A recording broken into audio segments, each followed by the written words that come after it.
안녕하십니까. 녹색정의당 상임대표 김진우입니다.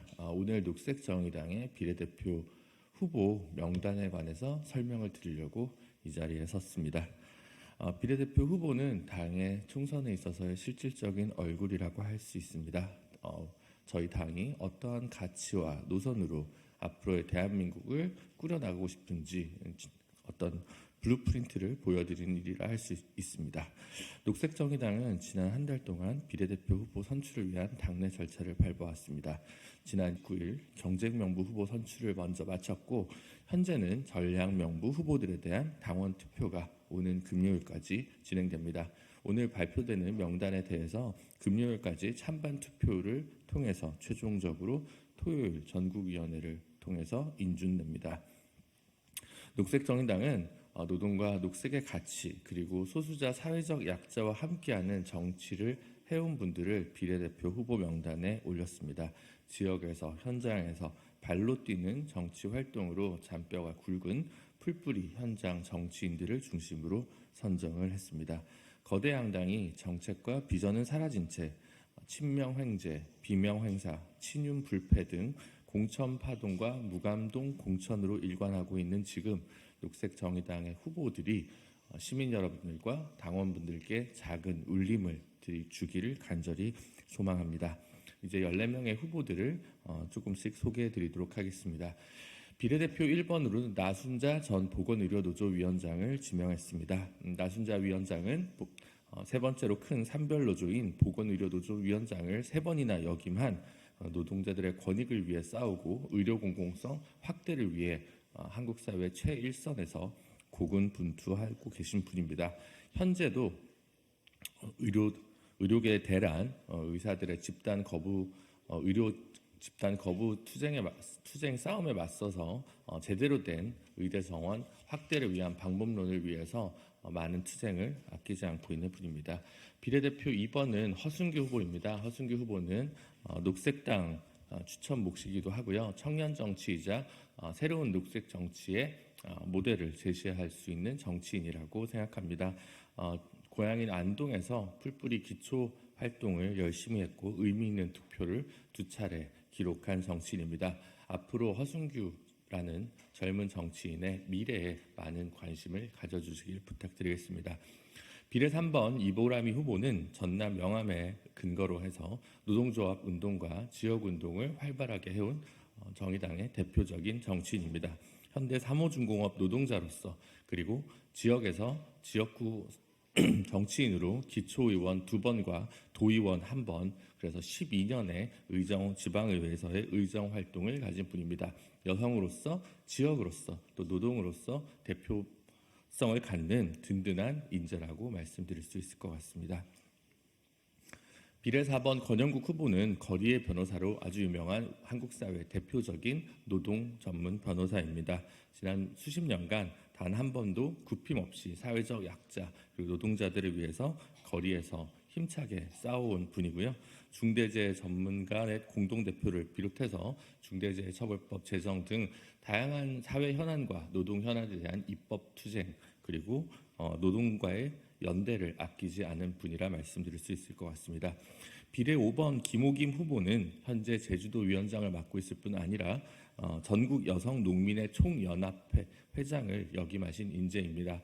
강기가 현해자 이후 맥이 끊긴 진보정당의 농민 국회의원을 저희는 이번에 기필코 만들고 싶습니다.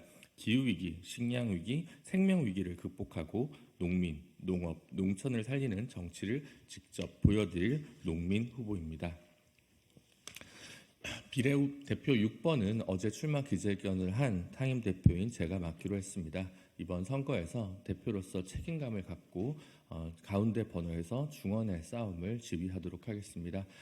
그동안 시민사회에서의 다양한 경험을 바탕으로 법사위에서 활동하는 정치인이 되고자 합니다. 비례 7번은 문정은 광주시당 위원장입니다. 문정은 후보는 청년유니언 광주지부 위원장으로 광주 전남 지역의 청년활동을 개척했으며 성공회대 총학생회장을 지낸 바 있습니다. 광주 호남 사회에서 민주당이 나중에라고 얘기했을 때 지금 당장 말할 수 있는 이 당의 미래 정치인이고 청년 정치인이라고 말씀드릴 수 있을 것 같습니다. 비례 8번은 어제 역시 출마 기자회견을 한 녹색정의당의 인재영입 1호 조천호 박사입니다. 조천호 박사님은 국립기상과학원 원장을 역임하면서 누구보다도 한국 사회의 새로운 기후정치의 필요성을 역설해 주신 분입니다. 그린워싱을 일삼는 거대 양당에 맞서서 정의로운 기후정치를 만들어낼 적임자라고 자신 있게 말씀드릴 수 있을 것 같습니다. 비례 9번 신현자 후보입니다. 신현자 후보는 정의당의 여성위원장이자 경기도당 위원장으로 활약하고 있는 분입니다. 친환경 급식운동, 상권보호, 노동인권과 성병등 정치를 위해서 부천에서 오랫동안 헌신적으로 활동해온 정치인입니다. 신현자 후보의 노동정치, 여성정치, 지역정치를 앞으로도 꾸준히 관심 있게 지켜봐 주시길 부탁드리겠습니다. 비례 10번 정미정 후보는 한국장애인 자립센터 총연합회 충북 대표와 음성장애인 자립생활센터장을 지내고 있고 충북도당에서 장애인위원장을 맡은 장애인 당사자 활동가입니다. 22대 국회에서 탈시설, 장애인 자립생활운동 등을 대변하는 정치를 펼쳐내길 기대하고 있습니다. 비례 11번 정의원 후보는 녹색당 전국 사무처장으로 녹색 정치를 맨 앞에서 이끌어왔고 다양한 정치개혁 사항과 거대 기득권 양당제 타파를 위한 활동에도 헌신적으로 복무해 왔습니다. 현재 정의원 후보는 녹색정의당의 공동사무총장을 맡고 있기도 합니다. 비례 12번 이호성 후보는 녹색정의당 강원도당 사무처장으로 사회운동과 함께 성장하면서 사회운동과 함께하는 진보정당을 만들기 위해 최일선 강원도에서 싸우고 있는 정치인입니다. 유감스럽게도 이번 총선에서 녹색정의당은 강원도의 지역구 후보를 출마시키지 못하지만 이호성이라는 강원도를 이끌 새로운 미래의 진보 정치인을 비례대표 명단에 세움으로써 강원도 도민분들의 목소리를 더욱 경청하는 계기로 만들고자 합니다. 비례 13번 김민정 후보는 이 자리에 자주 서는 저희 당의 대변인입니다. 노회찬 정치 부천 시민포럼을 운영하며 지역에서 노회찬 정신을 정치에 접목하는 활동을 해왔습니다. 현재 녹색정의당의 대변인으로 활동하고 있는 만큼 앞으로도 이곳 소통관에서 언론인들과 더 호흡하면서 새로운 진보정치, 새로운 상식을 만드는 목소리를 더 적극적으로 펼쳐내도록 노력할 것입니다. 마지막으로 비례 14번 팽명도 후보는 녹색정의당의 장애인위원장이자 오랜 기간 장애인 야학교사 등으로 활동해왔습니다. 여러 인권영화제에서 수상 경력이 있는 영상활동가이기도 합니다. 윤석열 정권의 장애인 탄압, 탈시설 예산 삭감에 맞서 지금까지 보여준 다양한 활동의 경력을 10분 발휘할 예정입니다. 녹색정의당의 새로운 얼굴로 이렇게 14분의 비례대표 명단에 있는 정치인을 소개시켜드렸습니다. 저 역시 후보의 한 사람으로서 그리고 녹색정의당의 상임대표로서 국민들에게, 시민들에게 다시 사랑받는 진보정당을 꼭 만들겠습니다. 다시 한번 진보정당이 시민 여러분께 사랑받을 수 있도록 22대 총선에서 기회를 주시길 간절히 요청드립니다. 감사합니다.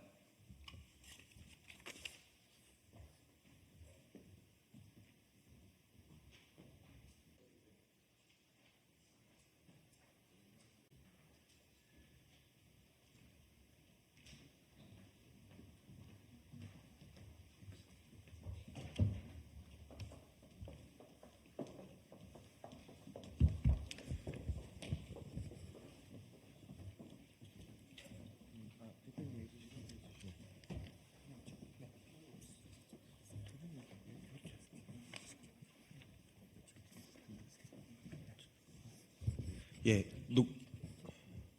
대표님 이쪽으로 오세요. 예, 녹색정의당 부대변인 이세동입니다. 오늘 녹색정의당은 제22대 총선 녹색정의당 농정공약 발표 기자회견을 진행하려고 합니다. 먼저 참석자분들 소개부터 하겠습니다. 김찬희 공동대표님 오셨습니다. 허순규 녹색부대표님 오셨습니다. 정재민 사무총장님 오셨습니다. 김호김 농민 비례후보 오셨습니다. 현혜자 전 국회의원 오셨습니다. 진주 녹색정의당 공동정책위 의장 오셨습니다. 김덕수 전농 춘천시 농민회 회장님 오셨습니다. 유아영 전현홍 논산시 여성농민회 부회장님 오셨습니다. 첫 번째로 김찬희 공동대표님께서 인사말 해주시겠습니다. 네, 안녕하십니까. 녹색정의당 공동대표 김찬희입니다. 오늘 이 자리에 가장 멀리 제주에서 김호김 농어민 위원장님, 또 우리 비례대표 후보시기도 하셔 현혜자 전 국회의원님, 김덕수 전농 춘천시 농민회장님, 유아영 전은홍 논산시 여성농민회 부회장님 와주셔서 감사합니다. 제주는 농업과 어업이 공존하는 곳입니다. 투기와 개발로 농지 면적 감소가 심하고 농업 인구 수도 급감하여 농촌이 사라지고 있다고 합니다. 공간으로서 섬은 기후위기에 가장 취약한 곳이며 농민과 어민은 기후위기에 가장 취약한 계층입니다. 제주의 농민은 이러한 이중적 취약성을 안고 살아가고 있습니다. 그러나 오늘 이 자리에 계신 녹색정의당의 제주 농민들은 기후위기에 맞서 땅과 바다를 지키고 국민 먹거리와 건강을 보장한 정책을 들고 왔습니다. 농어민의 말로 기후위기로부터 먹거리를 살릴 수 있는 주체임을 보여주고 기후위기로부터 농어민을 지킬 수 있도록 하는 정책을 펼칠 것입니다. 윤석열, 한동훈 정부는 디지털화된 온실과 축사를 만들어 스마트 고도화를 통해 무인 자율화된 농업을 만들겠다고 합니다. 환경 생태를 고려한 영농 방식으로 친환경 직접 계속 개수를 늘리겠다고 말을 합니다. 밀과 콩 자급률을 높여 식량 완보를 확보하겠다고 합니다. 얼마 전 기후위기로 사과 생산력이 줄어 가격이 폭등해 먹을 수 없다는 뉴스가 매일 들렸습니다. 이제는 딸기도 수확량이 절반 이하로 줄어들고 수확 시기도 늦춰져서 가격이 치솟고 있습니다. 그 사이 너무나 안타깝게도 스스로 목숨을 끊는 농민도 있습니다. 그동안의 무책임한 정부의 정책에 더해 기후위기로 인해 삶의 불안정이 증폭되고 있기 때문입니다. 농민의 높은 자살률은 오래된 우리 사회의 어두운 그림자입니다. 이 기후위기에 어떻게 적응하고 온실가스 배출을 줄여 농민과 농업을 지켜낼 수 있을지 이 정부는 진심을 다하는 성찰도 대안도 없습니다. 온실가스 배출의 3분의 1에 해당하는 먹거리 분야에 대응하고 수입 의존도가 높은 우리 농업의 현실에 대응하고 기후위기 앞에 대책 없이 쓰러져가는 농어민들을 지키기 위해 윤석열 정부의 핵심 정책에는 위기의식이 없습니다. 농어민이 없고 국민의 건강도 없습니다. 기업과 기술 투자밖에 없습니다. 녹색정의당은 기후를 살리고 농어민을 지키는 약속을 할 것입니다. 공약 하나하나에 농어민을 생각하고 국민을 위한 건강한 먹거리를 담았습니다. 녹색정의당은 농어민과 함께 국민 건강을 지키고 기후를 살리겠습니다. 감사합니다.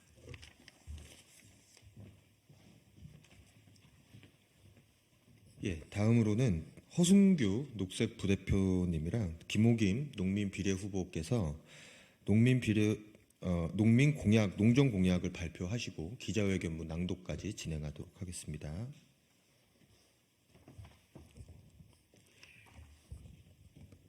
기후위기와 국민 먹거리를 국가가 책임지겠습니다.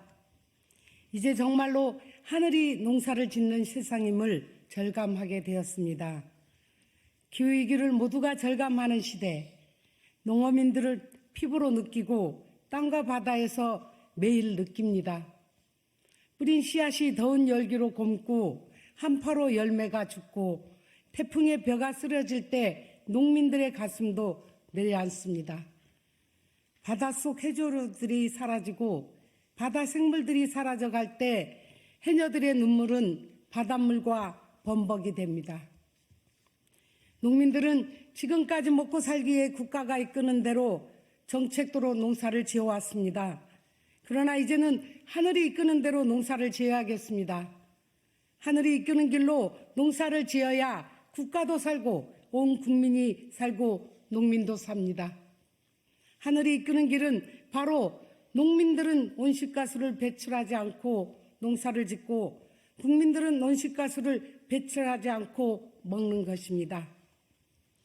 먹거리에서 발생하는 온실가스 배출량은 전체 3분의 1이나 됩니다. 우리는 먹거리의 절반 이상을 수입하고 있습니다. 먹거리 쓰레기로 인한 양도 만만치 않습니다. 농민들이 온실가스를 배출하고 싶어서도 아니었고 국민들의 온실가스를 배출해 가면서 먹고 싶어서도 아니었습니다. 지금까지 국가의 정책이 온실가스를 배출해가는 산업정책, 농업 먹거리 정책이었기 때문입니다. 그렇다면 이제 온실가스를 배출하지 않는 농업으로 먹거리 소비로 정책을 바꿔야 합니다.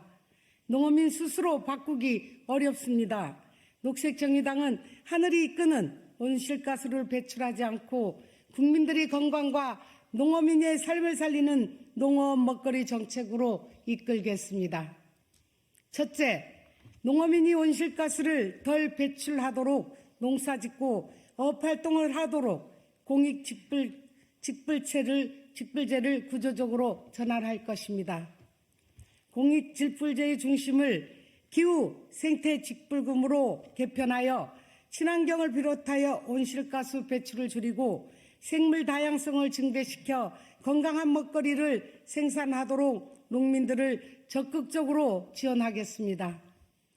친환경 생산은 농민들이 하기 싫어서 안 하는 게 아니라 비용이 많이 들고 어려워서 못하는 겁니다. 정부가 길을 터준다면 농민들은 모두 참여할 것입니다. 진정한 의미 공익직불금 제도가 될 것입니다. 이 제도를 바탕으로 친환경 쌀 100%를 생산하여 친환경 농업 비율을 50%로 끌어올리겠습니다.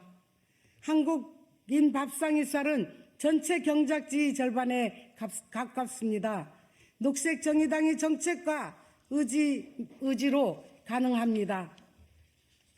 둘째, 이에 맞춰 농업 재보상제로 농어민들이 안정적으로 농업 활동을 할 수 있도록 하겠습니다. 농업재보험법과 농업재대책법을 기후변화의 대책과 피해보상제도가 되도록 개정하겠습니다. 정부는 원래 농작물 재보험에 겨우 3개 작물을 추가했습니다.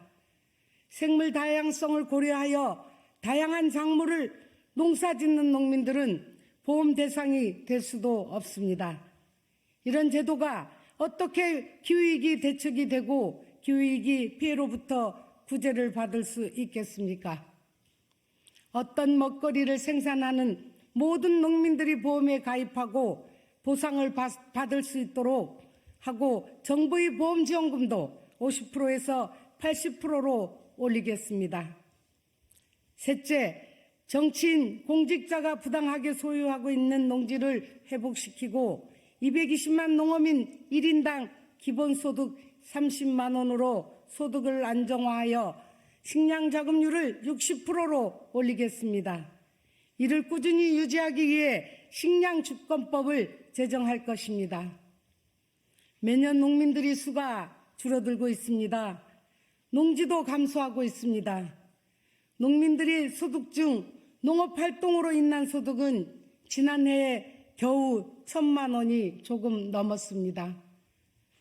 해당 지역의 농민과 농지가 있어야 농민들의 농업소득이 최소한 보장돼야 청년도 퇴직자도 영농 후계자도 농사 지을 생각을 할 수 있습니다. 녹색정의당은 농지 전수조사를 통해 우선적으로 정치인과 공직자가 농사 짓지 않고 소유한 농지를 정부가 매입하여 농민에게 돌려주겠습니다. 해당 지역의 농민과 청년농, 친환경 농업인들에게 최소 10년간 임대기간을 보장하여 안정적으로 농사 짓게 하겠습니다. 220만 농어민 1인당 월 30만 원 기본소득을 지급하겠습니다. 이미 농어민 기본소득은 우리 사회의 화두가 되었고 충분한 논의가 이루어졌습니다. 농어민 기본소득은 이제 현실화될 때가 되었습니다. 농민으로 살아갈 수 있는 기본생활급여가 될 수 있도록 할 것입니다. 내 땅이 없고 가진 게 없어도 농사 시작해볼 만하다는 생각을 농민들에게 드리겠습니다.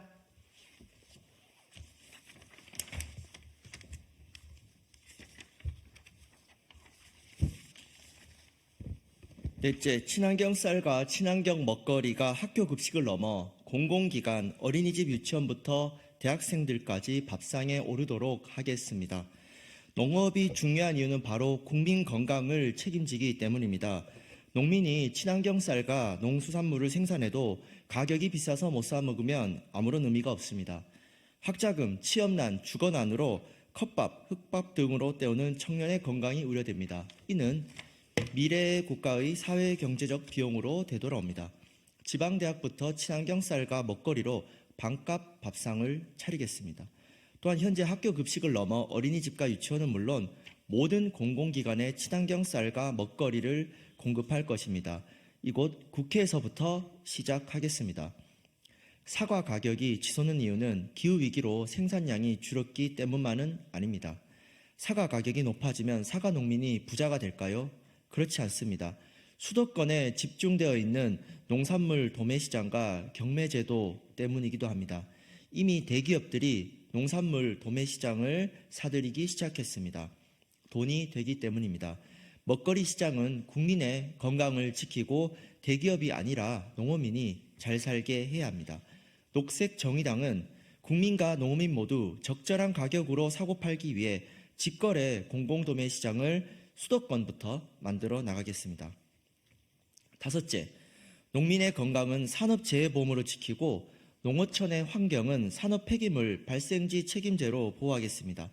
녹색정의당은 모든 노동자와 농어민들에게 산업재해보험을 확대하겠다는 정책을 도입합니다.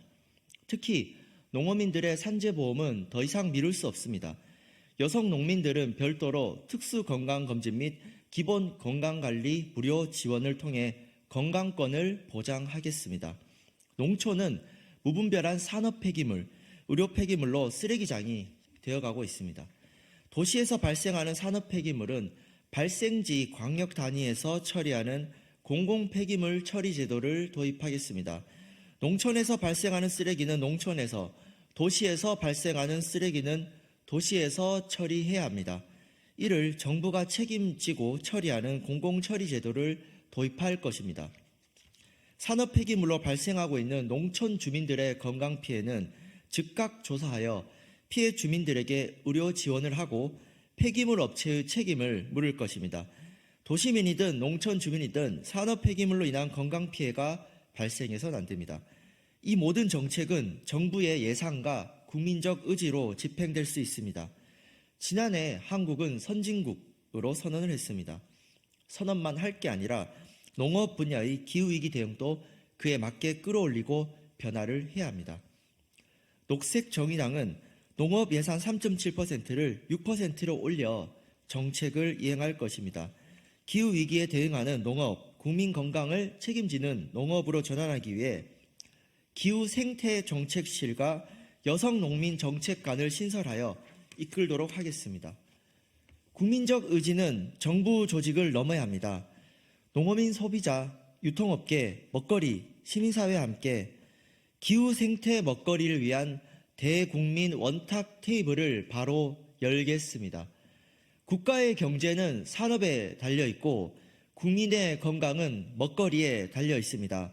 농업은 경제이자 건강입니다. 대국민 원탁 테이블을 열어 경제와 건강을 함께 살리겠습니다.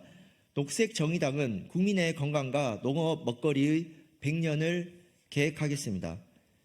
그러나 지금 바로 바꾸기 시작할 것입니다. 2024년 3월 14일 녹색정의당입니다.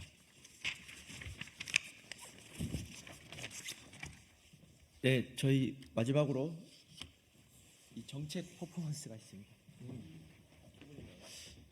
예, 22대 국회에 입성해서 오늘 발표한 농정공약을 꼭 실현시키겠다는 의지를 담아서 우리 김우겸 후보님과 허승교 부대표님께서 간단한 퍼포먼스를 진행해 주시도록 하겠습니다.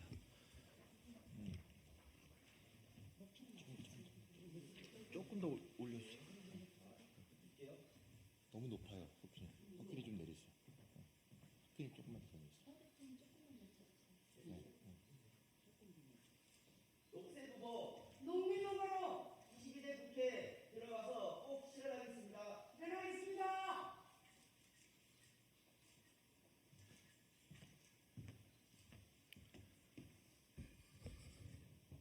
예, 이상으로 모든 기자회견 마치도록 하겠습니다. 감사합니다.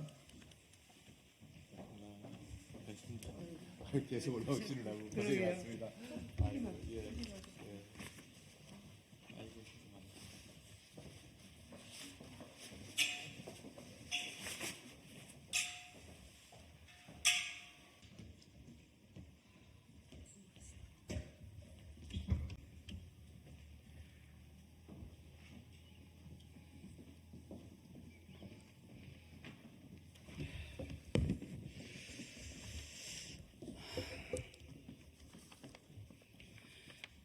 안녕하십니까.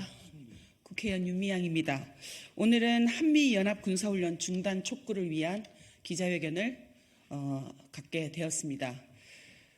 기자 여러분들 관심을 좀 더 적극적으로 가져주시기를 부탁을 드리겠습니다. 지금 한반도가 그 어느 때보다도 전쟁의 위협에 놓여 있고 또 우리 국민의 안전과 생명이 위험에 놓여 있는 그런 상태입니다. 그런데 그런 위협과 달리 지금 여론도 국민들도 이 위기에 별로 관심이 없고 또 너무나 안일한 그런 인식과 태도로 일관하고 있는 게 아닌가 하는 그런 생각이 들어서 오늘 이렇게 기자회견을 갖고 국회에 또 정부에 그리고 국민들에게 저희들의 입장을 호소하게 되었습니다.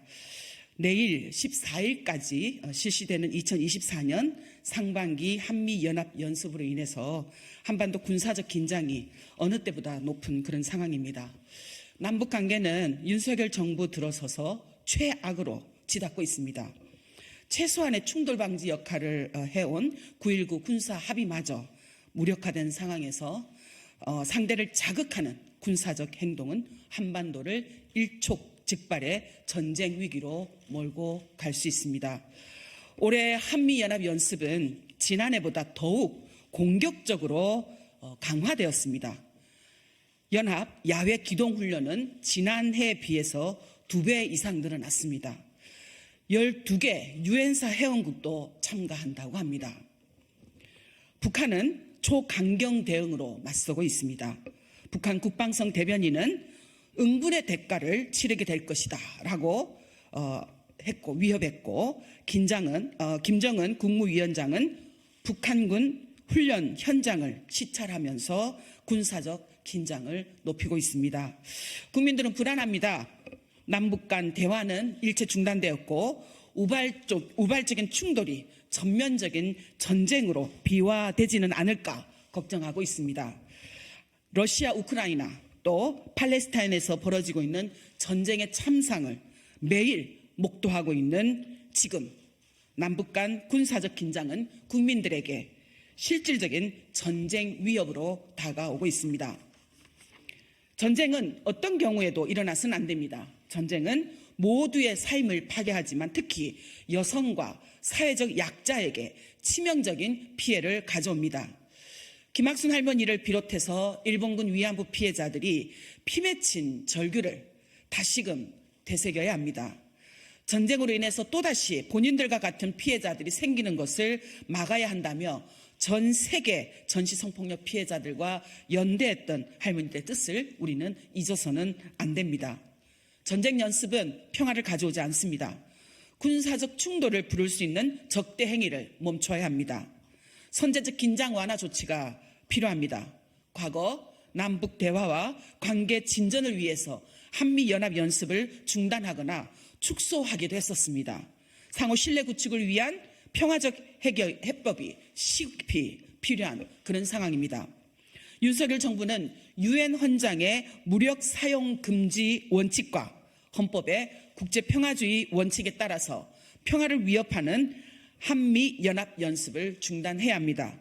9.19 군사합의 정신을 되살려서 우발적 충돌을 야기할 수 있는 모든 적대 행위를 중단하십시오.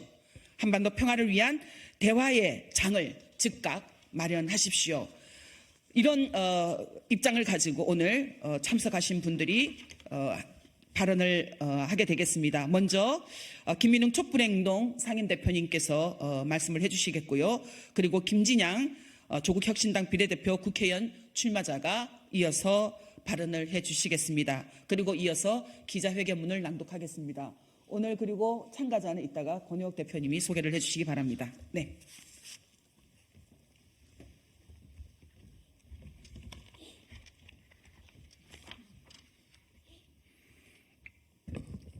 안녕하십니까. 촛불행동의 상임대표 김민웅입니다. 한반도의 평화체제가 근본에서 무너지고 있습니다. 그마저도 불안정했던 수준이었는데 이제는 아예 전쟁체제를 본격화하고 있기 때문입니다. 막무가내로 치닫는 윤석열 정권의 전쟁 추진 정책이 가져오는 폭풍입니다. 단순한 폭풍이 아니라 핵폭풍입니다. 어떤 규모의 전쟁이든 일단 나면 그것으로 전면전이자 이 땅은 불모의 폐허일 뿐입니다. 북이 남을 교전국 관계를 규정하기 이전에 이미 윤석열 정권은 북을 주적이라고 명시하면서 전쟁 도발 훈련을 끊임없이 해오고 있습니다. 그 이전과 비교해도 2배 이상의 강도와 규모입니다. 군사훈련이라며 벌리는 전쟁 연습도 공격적 핵전쟁 연습이라는 점에서 그 후과는 민족 말살일 수밖에 없으며 대학살 참사입니다. 남북 적대관계 강화의 우선적 책임은 누가 뭐래도 윤석열 정권에게 있습니다. 남북관계의 안전판인 9.19 군사합의 파괴를 선도한 것은 어디까지나 윤석열 정권입니다. 윤석열 정권이 그토록 떠받드는 이승만의 북진 통일이라는 대북 무력 진공의 헛된 기세를 그대로 쏙 빼닮아 있습니다. 하지만 그 결과는 더욱 참혹해질 것은 뻔합니다. 후회할 순간조차 없게 됩니다. 따라서 갈수록 전쟁을 촉진시킬 뿐인 한미 군사 연습을 즉각 중단해야 합니다. 다시 강조하건대 그건 공격형 핵전쟁 연습입니다. 이 땅과 바다 그리고 하늘에 들어오는 미국의 이른바 전략 자산이 모두 핵전쟁 무기입니다. 통상적 방어 훈련이 결코 아닙니다. 속지 말아야 합니다. 우리의 생사가 절박하게 달려 있습니다. 게다가 자위대까지 끌어들이는 것이 한미 군사 동맹의 실체입니다. 이것은 동맹이 아니라 협의라는 허를 쓰고 미국이 일방적으로 지휘하고 결정하는 미군의 전쟁 사령부일 뿐입니다. 이 나라 최고 통수권자가 국민의 위임에 따라 가지고 있어야 할 전시작전권을 움켜쥐고 있는 외국 군대의 전쟁 사령부입니다. 우리의 목숨을 누가 그곳에 맡겨도 된다고 한 적이 있기나 합니까? 한국군은 이 전쟁 사령부의 명령으로 움직이는 군대가 되고 말았습니다. 주권국가의 군대가 아닌 것입니다. 우리의 젊은이들이 이런 꼴로 소위 국방의 의무에 동원되고 있는 것입니다. 상관의 명령이 목숨인 군대에서 그 최고 위급 상관이 결국 미군이라는 것이 정말 괜찮은 것입니까? 우리 젊은이들의 목숨은 외국 군대가 지휘하는 전쟁 사령부에서는 언제든 쓰고 버려도 되는 작전용 소모품이 되고 말 것입니다. 이 청년들의 부모일 국민들은 이에 대해 결코 침묵해서는 안 됩니다. 이에 더하여 유엔의 정식기구도 아닌 유엔사라는 기만적인 기관까지 가동하는 미국의 전쟁 전략은 국제법적으로 불법입니다. 이에 대해 우리는 전면적으로 항의 거부해야 합니다. 더군다나 일본 자위대는 이와 같은 한미 군사 연습 체제를 통해 이 땅에 기어들고 있는 것 아니겠습니까? 윤석열 정권은 그 본질이 미 군정이 인정한 일본 총독부 정권인 격이 되고 있습니다. 제2의 한국 전쟁은 세계대전의 도화선이 될 것입니다. 유라시아 대륙 전체와 태평양 체제의 격돌로 이어질 것입니다. 우리만의 천국이 아닌 것입니다. 인류사 전체의 악몽이자 대학살극이 될 것입니다. 막아야 합니다. 기필코 막아야 합니다. 그러자면 먼저 윤석열 정권의 전쟁 책동을 제압해야 합니다.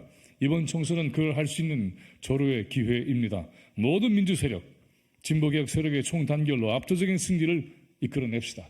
탄핵 국회가 건설될 것입니다. 전쟁 체제를 해체하는 길이 열릴 것입니다. 윤석열 탄핵이 평화입니다. 한미 군사 연습의 도발주의적 전쟁 촉발도 이로써 막아낼 길이 열릴 것입니다. 물러서지 맙시다. 우리가 결정할 수 있습니다. 단결하면 승리합니다. 단결하면 전쟁 세력들을 몰아낼 수 있습니다. 확실합시다. 때는 마침내 이루고 있습니다. 감사합니다.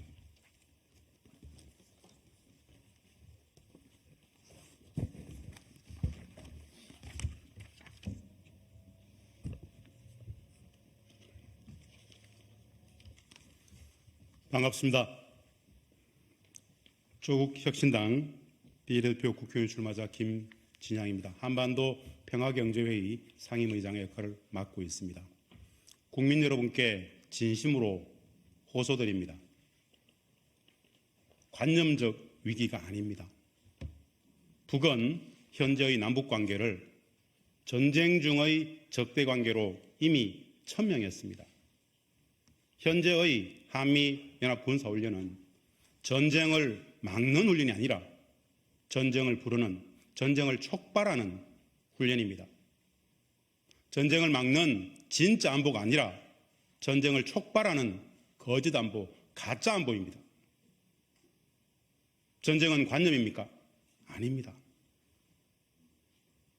너무 오목한 위기는 우리 모두, 국민 모두, 정치권 모두 이 전쟁의 위기를 제대로 인식하지 못하고 있다는 뜻입니다. 남북의 문제가 아닙니다. 미일 주도의 인도태평양 전략이 그 배경에 있습니다. 우크라이나 사태, 중동의 사태, 이 모든 전쟁적 위기가 지금 당장 우리의 현실이 될 수 있습니다. 전쟁 반대, 오직 평화, 5천만, 8천만의 문제가 아니라 동북아, 동아시아, 태평양 3차 대전을 막아내는 일입니다. 남북의 전쟁은 남북의 전쟁이 아닙니다. 전 세계를 인류 절멸의 상태로 몰아갈 수 있습니다. 막아내는 힘은 주권자, 국민의 반전 평화의 이론입니다. 껴있는 국민들, 우리 모두 현재의 전쟁을 부르는 한미 연합군사훈련에 반대합시다. 정부는 전쟁훈련을 중단하고 평화협상을 시작합시다. 국민의 명령으로, 주권자의 명령으로 전쟁훈련을 거부합시다. 감사합니다.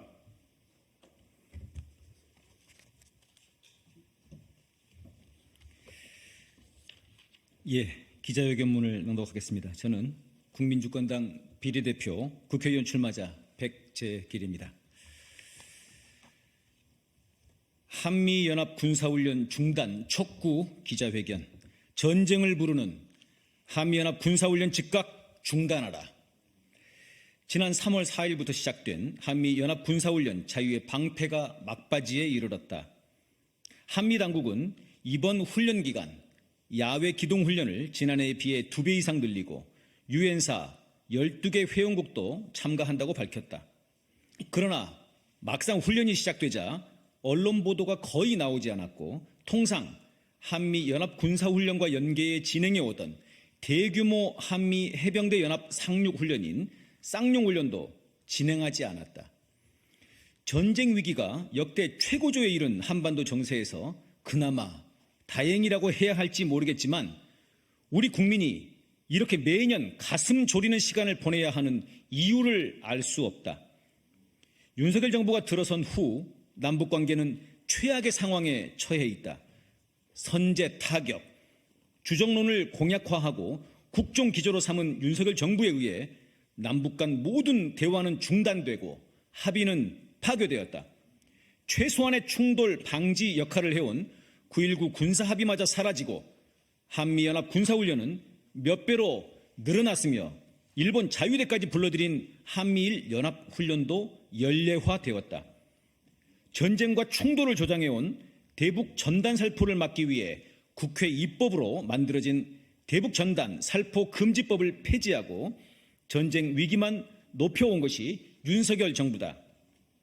전문가들도 1950년 한국 전쟁 이후 한반도 전쟁 가능성이 가장 높다는 진단을 내리고 있다. 이전 정부에서는 상상도 하지 않았던 한반도에서의 전쟁이 이제 우크라이나, 팔레스타인과 같은 먼 나라 이야기가 아니라 바로 우리의 현실로 다가오고 있는 것이다. 북한의 대응도 매우 강경하다. 북한은 한미 연합 군사훈련이 진행 중이던 지난 5일 국방성 대변인 담화를 통해 응분의 대가를 치르게 될 것이라 밝히고 연일 군사적 대응 강도를 높이고 있다.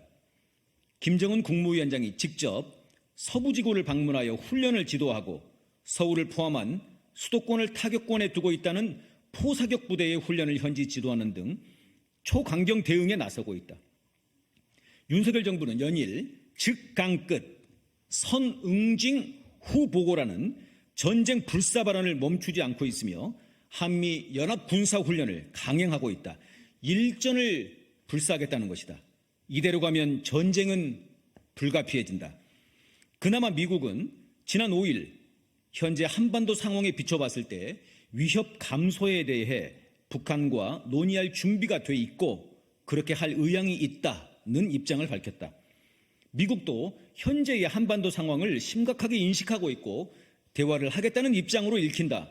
그렇다면 가장 손쉬운 방법은 위험한 한미연합 군사훈련을 중단하고 공식 대화를 제안하는 것이다. 그것이 당장의 전쟁 가능성을 줄일 수 있는 최소한의 조치이다.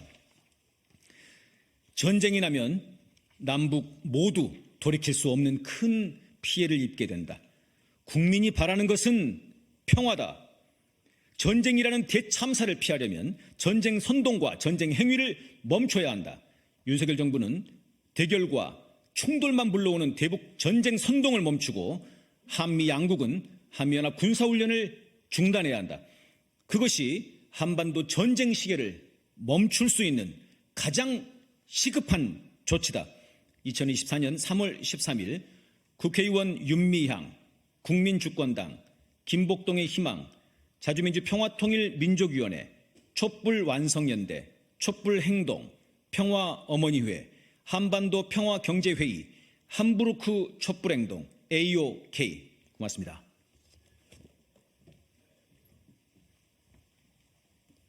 네, 반갑습니다. 촛불행동 공동대표 권노혁입니다. 오늘 공동 기자회견 준비해 주신 단체분들 너무 감사드리고요. 오늘 참석하신 분들 간단하게 소개해드리고 마무리하도록 하겠습니다. 촛불행동의 김민우 상임대표님 오셨습니다. 그리고 조국혁신당 비례대표 국회의원 출마자 김진양 선생님 모셨습니다. 국민주권당 비례후보 국회의원 출마자 백재길님 모셨습니다. 국민주권당 용산구 국회의원 후보 구산하 후보님 모셨습니다. 그리고 강동 촛불행동의 김상호 대표님 모셨습니다. 그리고 국민주권당 당원이신 윤숙희님, 김혜성님 오셨습니다. 그리고 김복동의 희망 사무국장님이신 오준성님 이렇게 오셨습니다. 오늘 국회의원 윤미향 의원님 함께 참여해 주셨습니다. 국회의원분들과 그리고 여러 시민사회단체들이 함께 공동 기자회견을 진행했습니다. 3월 달에 진행되는 한미연합군사훈련이 내일 1차 일단 종료가 됩니다. 그러나 한미연합훈련 그리고 한미연합훈련이 계속 이어질 계획에 있습니다. 그리고 특히 4월 총선을 전후로 해서 한반도에 미국의 항공모함을 비롯한 세계 각국의 항공모함이 총집결하는 그런 계획이 공개되어 있습니다. 총선이 예정대로 치러질 수 있을까 하는 이런 우려까지 들은 그런 굉장히 위험한 상황에 있는 한반도입니다. 그래서 오늘 참여하신 우리 시민사회단체들, 우리 국회의원분들과 함께 한반도 전쟁 위기를 해소하기 위해서 계속 노력하겠습니다. 오늘 취재해 주신 분들께 감사드립니다. 고맙습니다.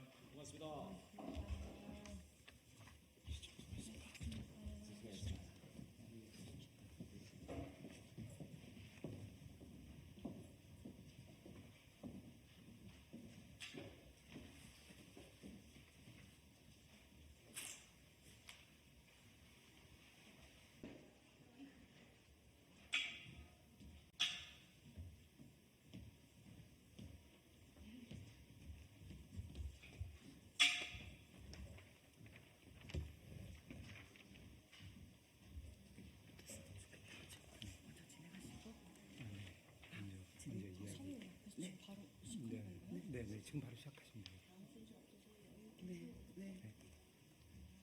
바로 아까 얘기했던 소개하고 먼저 말씀하고 기자. 대표님도 말씀하시죠. 말씀 소개합니다. 네, 바로 지금 바로 시작하나요? 네, 쇼돌고래 폐사 거제 시월드 행정조치 촉구 기자회견을 진행하겠습니다. 저는 오늘 진행을 맡은 핫핑크 돌핀스 시민 시민회원 물도깨비라고 하고요. 오늘 공동주최는 국회의원 윤미향 의원, 더불어민주당 국회의원 위성곤 의원, 윤재갑 의원, 그리고 시민환경단체 핫핑크 돌핀스가 공동 주최하겠습니다. 오늘 기자회견 순서는 국회의원 윤미향 의원의 발언, 핫핑크 돌핀스 공동대표 조약골의 발언이 있겠습니다. 그리고 마지막으로 기자회견문을 낭독하고 기자회견을 마치겠습니다. 먼저 조약골 핫핑크 돌핀스 공동대표의 발언이 있겠습니다.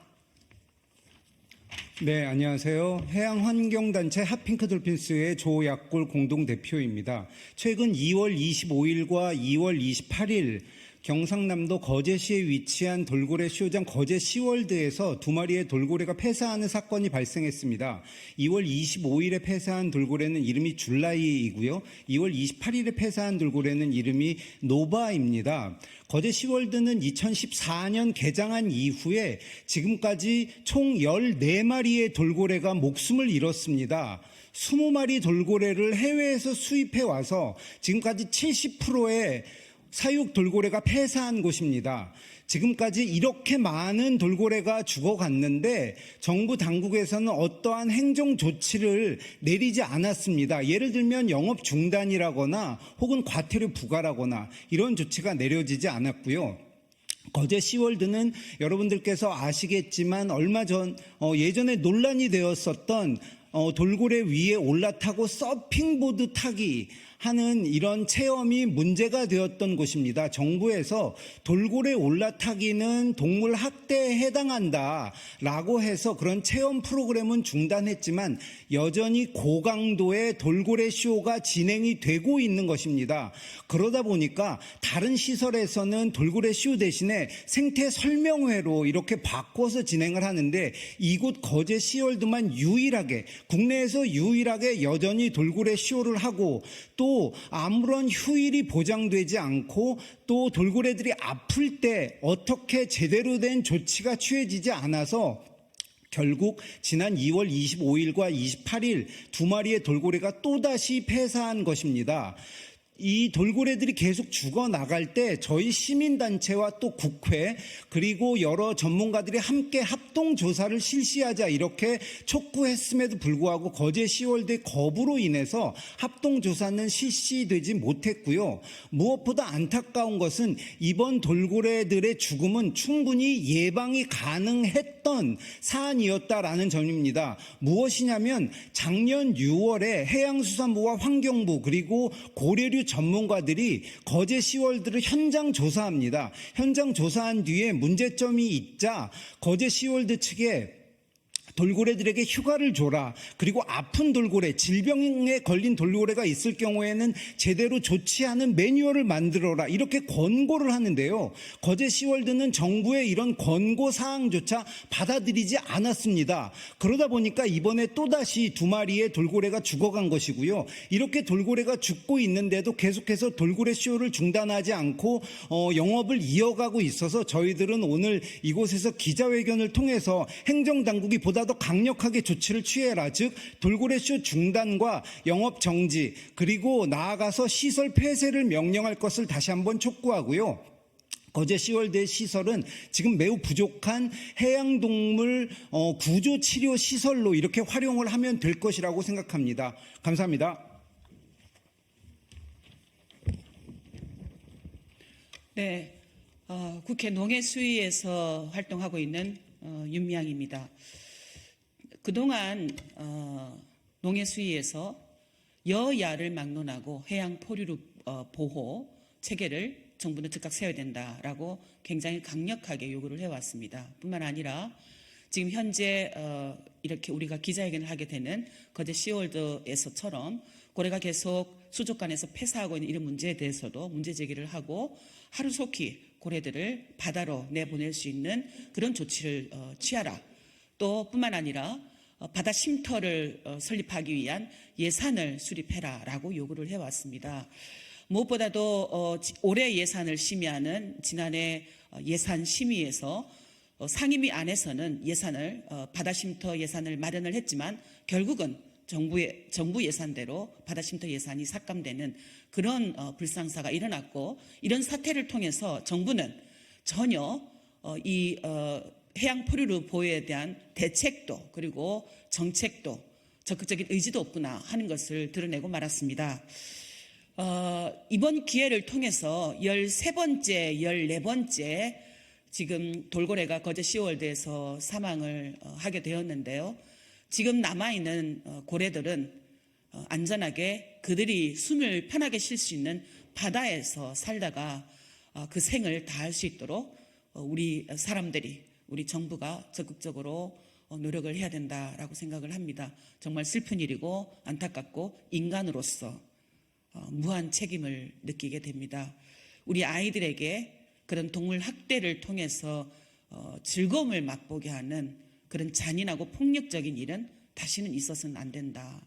그것을 위해서 정부와 국회가 한 발 앞서가야 된다라는 부탁을 드리고 싶습니다. 무엇보다도 동물 복지를 위해서 앞으로도 더 적극적으로 활동할 것을 약속하면서 성명서 제가 앞부분을 읽고 순서대로 나눠 읽겠습니다. 거제 시월드를 폐쇄하고 고래 돌봄센터를 건립하자. 국내 유일의 돌고래 쇼장 거제 시월드에서 또다시 쇼 돌고래 사망 사건이 발생하였다.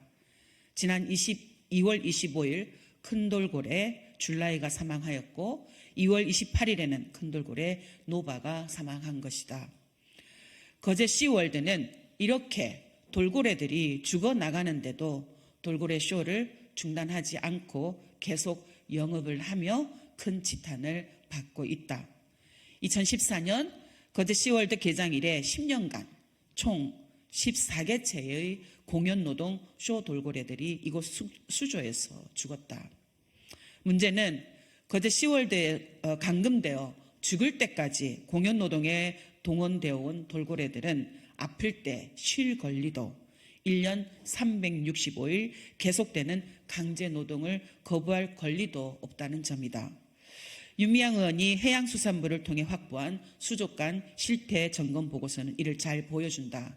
2023년 6월 15일 해양수산부와 환경부 및 고래류 전문가들이 거제 시월드를 점검하고 내놓은 보고서에는 돌고래들에게 휴관일 등 안정적인 휴식 보장 필요, 건강 상태 약화 개체 보호 방안 필요라는 표현이 등장한다.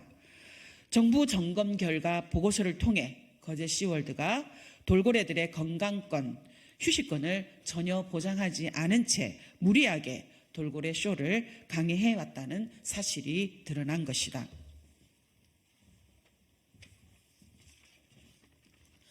정부는 거제 시월드에게 과도한 체험행사 동원으로 인한 스트레스 방지를 위해 월 1회 이상 휴관 등 개체별 정기적인 휴식 제공을 위한 운영 방식 개선을 권고하였으며 질병관리 계획 매뉴얼 보완 역시 권고하였다. 이번에 다시 반복 발생한 공연노동 돌고래 죽음은 2023년 정부의 권고사항을 거제 시월드가 이행했다면 충분히 막을 수 있었다. 하지만 돌고래의 목숨보다 돈이 더 중요했던 이곳은 무리한 쇼 강행으로 또다시 돌고래들을 죽음으로 몰고 간 것은 아닌가. 좁은 수조에 갇힌 돌고래들은 감금 및 인위적인 공연 동작 강요로 인해 극심한 스트레스를 받게 되며 이는 곧 면역력 저하와 감염 및 질병 노출로 이어지며 심할 경우 사망으로 이어진다. 현재 거제 시월드에 있는 돌고래들은 모두 잔인한 포획으로 알려져 있는 일본 다이지 마을 앞바다에서 잡혀와 국내로 수입되었는데 이 모두가 반생명적이고 비윤리적이다.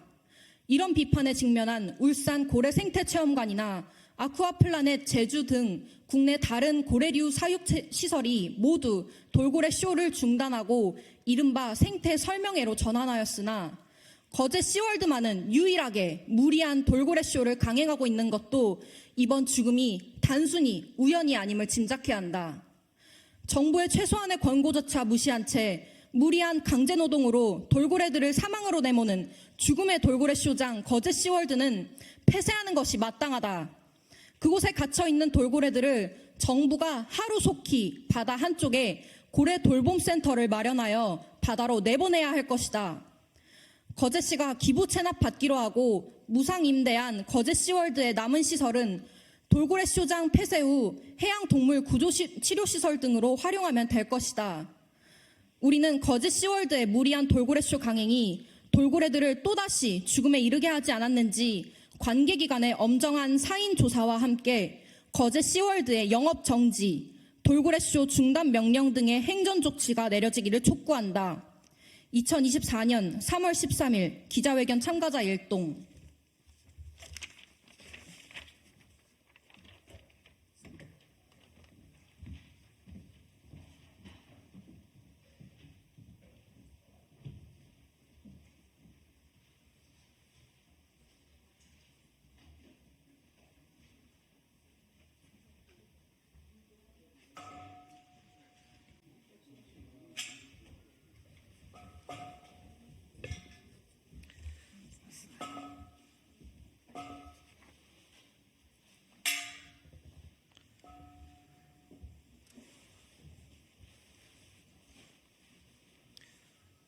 반갑습니다. 녹색정의당 선임 대변인 김수영입니다.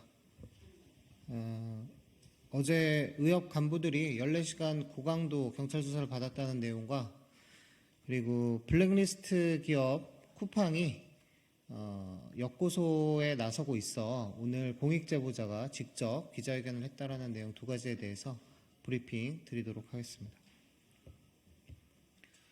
점입 가경인 의료대란 해법은 국민에 있습니다. 국민 여러분 안녕하십니까? 정말 안녕하신지 걱정입니다. 경찰은 어제 의협 간부들을 소환해 14시간에 걸친 고강도 조사를 했다 합니다. 의대 교수님들은 집단 사직서 제출을 준비한다고 합니다. 점입 가경입니다. 경찰, 정부, 의료계, 국민의 생명을 가장 앞서 걱정해야 하는 그런 사람들 아닙니까? 윤석열 정부의 의도는 분명해 보입니다. 물러서지 않고 밀어붙이면 추락한 지지율이 올라올 거로 생각하는 모양입니다. 물론 공천 노름에 빠진 거대 양당도 문제 해결에 나설 생각은 없어 보입니다. 의료계의 의도도 분명해 보입니다. 정부와 맞상대하여 양보를 얻기까지 물러서지 않겠다고 생각하는 모양입니다. 테이블에 정부와 마주 앉아 단독 거래를 원하는 것으로 보입니다. 양자 극한 대결 속 서로의 목적만을 추구하는 가운데 국민 생명이 바람 앞 촛불처럼 위태롭게 흔들립니다. 이제 국민이 나서야 합니다. 녹색정의당은 국민참여공론화위원회를 추진하고 있습니다. 매주 촛불을 밝히며 국민이 함께하는 문제 해결을 제안드리고 있습니다. 하루가 급합니다. 당장 국민참여공론화위원회를 설치합시다. 국민의 의지로 갈등을 해소하고 국민을 살리는 의료개혁의 정답을 실현합시다. 녹색정의당은 국민과 함께 지금의 의료대란 위기를 지역 필수 공공의료를 살리는 의료개혁으로 전환하겠습니다. 두 번째 브리핑입니다. 우리 당 권영국 후보를 역고소한 블랙리스트 기업 쿠팡. 쿠팡 블랙리스트 최초 제보자 김준호 님이 오늘 기자회견에 직접 나섰습니다. 블랙리스트가 있다면 가장 먼저 올라야 할 블랙기업 쿠팡. 이들이 범죄 행위를 반성하기는커녕 공익제보자와 변호사 그리고 언론에 대한 역고소에 나서고 있기 때문입니다. 쿠팡은 녹색정의당 비례후보 권영국 변호사 역시 허위사실 유포와 명예훼손으로 고소하고 나섰습니다. 쿠팡의 블랙리스트 작성 및 사용은 헌법 질서를 유린하는 행위입니다. 국민의 직업의 자유와 근로의 권리를 침해하고 노조 가입 및 활동을 이유로 불이익을 주는 부당노동 행위로서 노동 3권을 침해한 행위입니다. 개인정보를 수집 목적 범위를 초과하여 목적의 용도로 이용함으로써 사생활의 비밀과 자유를 침해하는 행위입니다. 비밀기호 또는 명부를 작성 사용하여 근로자의 취업을 방해하는 행위를 금지한 근로기준법 제40조와 노조가입을 이유로 한 불이익 금지를 규정한 노동조합 및 노동관계조정법 제81조 제1호를 정면으로 위반한 중대한 공익침해 행위이자 총체적 범죄 행위입니다. 무려 16,450명의 블랙리스트를 운영한 범죄자 쿠팡이 자신의 잘못은 부정하며 공익제보자와 공당의 비례후보와 언론까지 겁박하고 있습니다. 녹색정의당 권영국 후보가 쿠팡대책위원회 대표로서 고발한 이 사건에 대해 노동청과 경찰은 속도감 있는 수사로 결론을 내야 할 것입니다. 지연된 정의가 아닌 바로 지금 이 자리에서 정의를 실현해 가야 합니다. 녹색정의당은 쿠팡의 범죄 행위에 대해 끝까지 책임을 묻겠습니다. 감사합니다.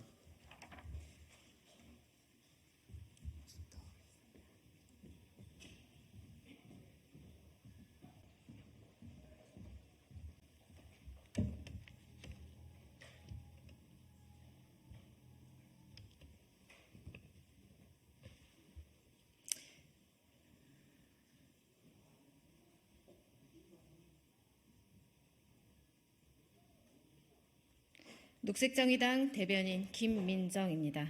브리핑 시작하겠습니다. 기후위기, 녹색정의당은 농민 후보 김오김을 비례대표에 전진 배치합니다. 과일 대란입니다. 이상기온으로 사과 수확량이 줄어 사과 가격이 치솟았습니다. 사과가 오르니 대체 관계인 다른 과일 가격도 동반 상승했습니다. 지난달 과실 물가 상승률이 전체 소비자 물가 상승률보다 37.5% 높아 관련 통계가 작성된 1985년 이후 역대 최대를 기록했다고 합니다. 그야말로 사과 신분 상승입니다. 서민과의 사과가 너무 비싸 금사과가 되어 장바구니에 쉽게 담지 못하는 과일이 되었습니다. 기후위기, 이렇게 서민 밥상부터 위협합니다. 치솟는 식량 가격은 우리가 쉽게 먹던 과일들조차 쉽게 먹지 못하게 만들었습니다. 녹색정의당이 기후위기, 먹거리 문제 앞장서서 해결하겠습니다. 녹색정의당은 농민 후보 김오김을 비례대표에 전진 배치합니다. 전 전국 여성농민회 총연합회장, 제주농민 김오김과 기후위기 식량 문제를 해결하겠습니다. 이상입니다.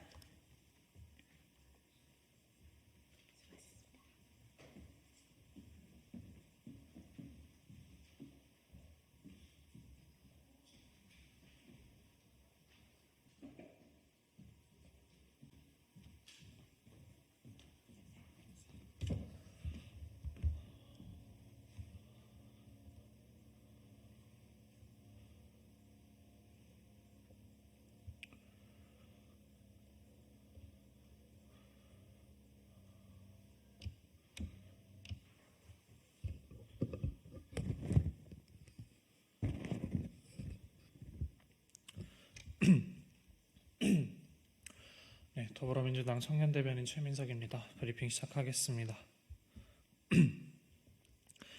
국민을 개, 진상으로 보면서 국민의 대표가 되겠다는 국민의힘 장해찬 후보, 누가 진짜 진상입니까?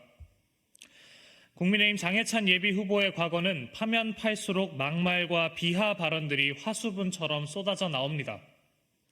장해찬 후보는 과거 SNS에 멀쩡한 청년이 예비군복을 입으면 개가 되는 것처럼 평범한 중년들은 등산복 입으면 진상이 된다라는 글을 게시했습니다. 난교는 예찬하고 예비역 청년과 중년층을 난데없이 싸잡아 개, 진상으로 매도하는 것이 국민의힘이 말하는 국민 눈높이입니까? 비하와 조롱으로 점철된 장해찬 후보의 삐뚤어진 세계관은 가히 막장 수준입니다. 언행에 혐오가 덕지덕지 붙은 사람이 어떻게 국민을 대표하고 부산의 미래를 참칭하며 국회의원 후보로 나왔는지 황당무계합니다. 동물병원 폭파, 시청자 수준은 에마 부인, 등산복 중년은 진상 등의 막말은 의견 표출이 아니라 혐오 배설입니다. 습관적으로 혐오를 배설해놓고 표를 바라는 정치인과 단지 예비군복, 등산복을 입었다고 비난당한 국민, 둘 중 누가 진짜 진상입니까? 자신의 생각을 누군가를 비하하고 깎아내리는 방법으로밖에 표현하지 못하는 사람은 악플러일 뿐이지 국회의원 후보의 자격이 없습니다. 변명이 깁니다. 혐오 예찬, 장해찬 후보는 여러 말 하지 말고 당장 사퇴하십시오. 이상입니다.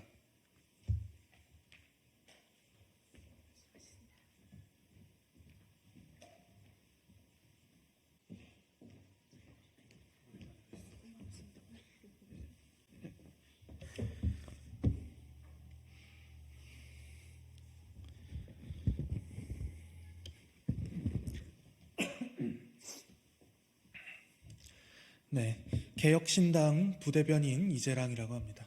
브리핑 시작하겠습니다. 1일 1예찬 한 입으로 두 말 하는 사람 입 찢고 싶다던 장해찬, 본인 얘기인가?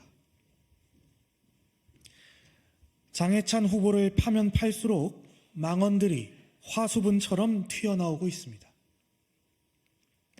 동물병원에 불 지르고 싶다, 난교 예찬, 부산 주민 비하 등 망언거리가 한둘이 아닙니다.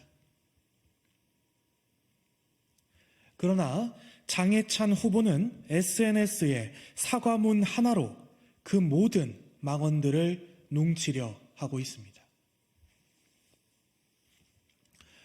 과거 한 입으로 두 말 하는 사람들 입을 찢어버리고 싶다고 했었던 장해찬은 다른 장해찬입니까?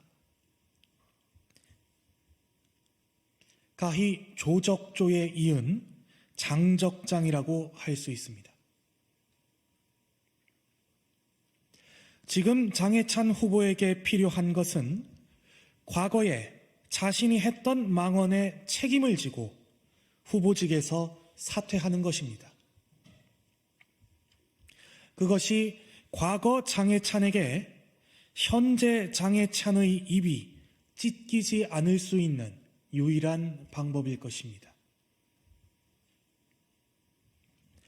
용서가 우리 사회를 망쳤다던 과거 장해찬 후보의 발언처럼 망언을 남발하며 그에 대해 최소한의 반성도 없는 후보에 대한 너무나 쉬운 용서가 허락되어서는 안 됩니다. 과거가 어떻든 그에 책임지지도 않고 그저 권력에 줄 서기만 하면 배지 달 수 있다는 교훈이 우리 사회에 전파되어서는 안 됩니다. 망언 화수분 장해찬 후보는 응분의 책임을 지고 사퇴해야 합니다. 네, 이상입니다. 감사합니다.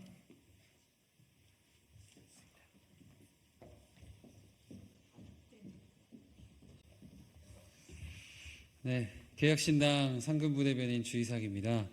바로 이어서 또 온브리핑 하도록 하겠습니다. 대통령의 원칙 없는 원칙 메시지.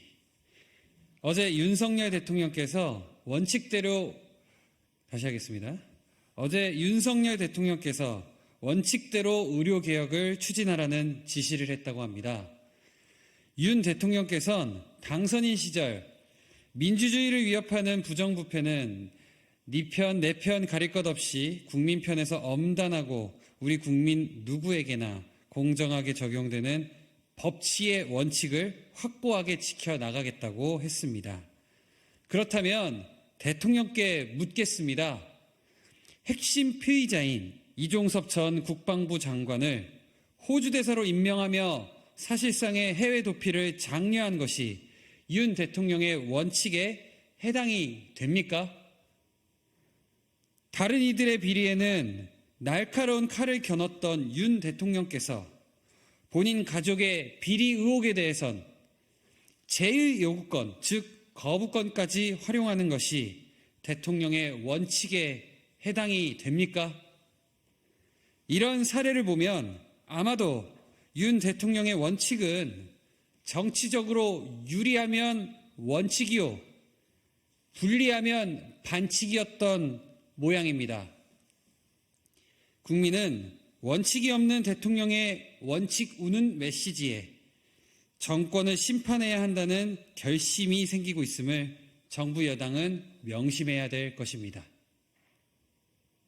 이상입니다. 감사합니다.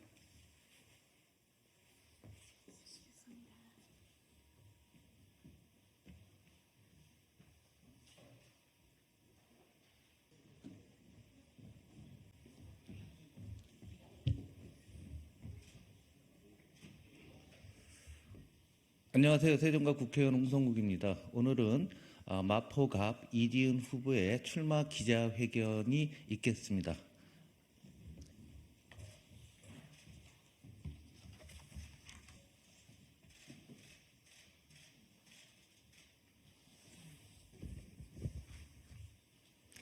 더불어민주당 영입인재 이지은 전 총경입니다.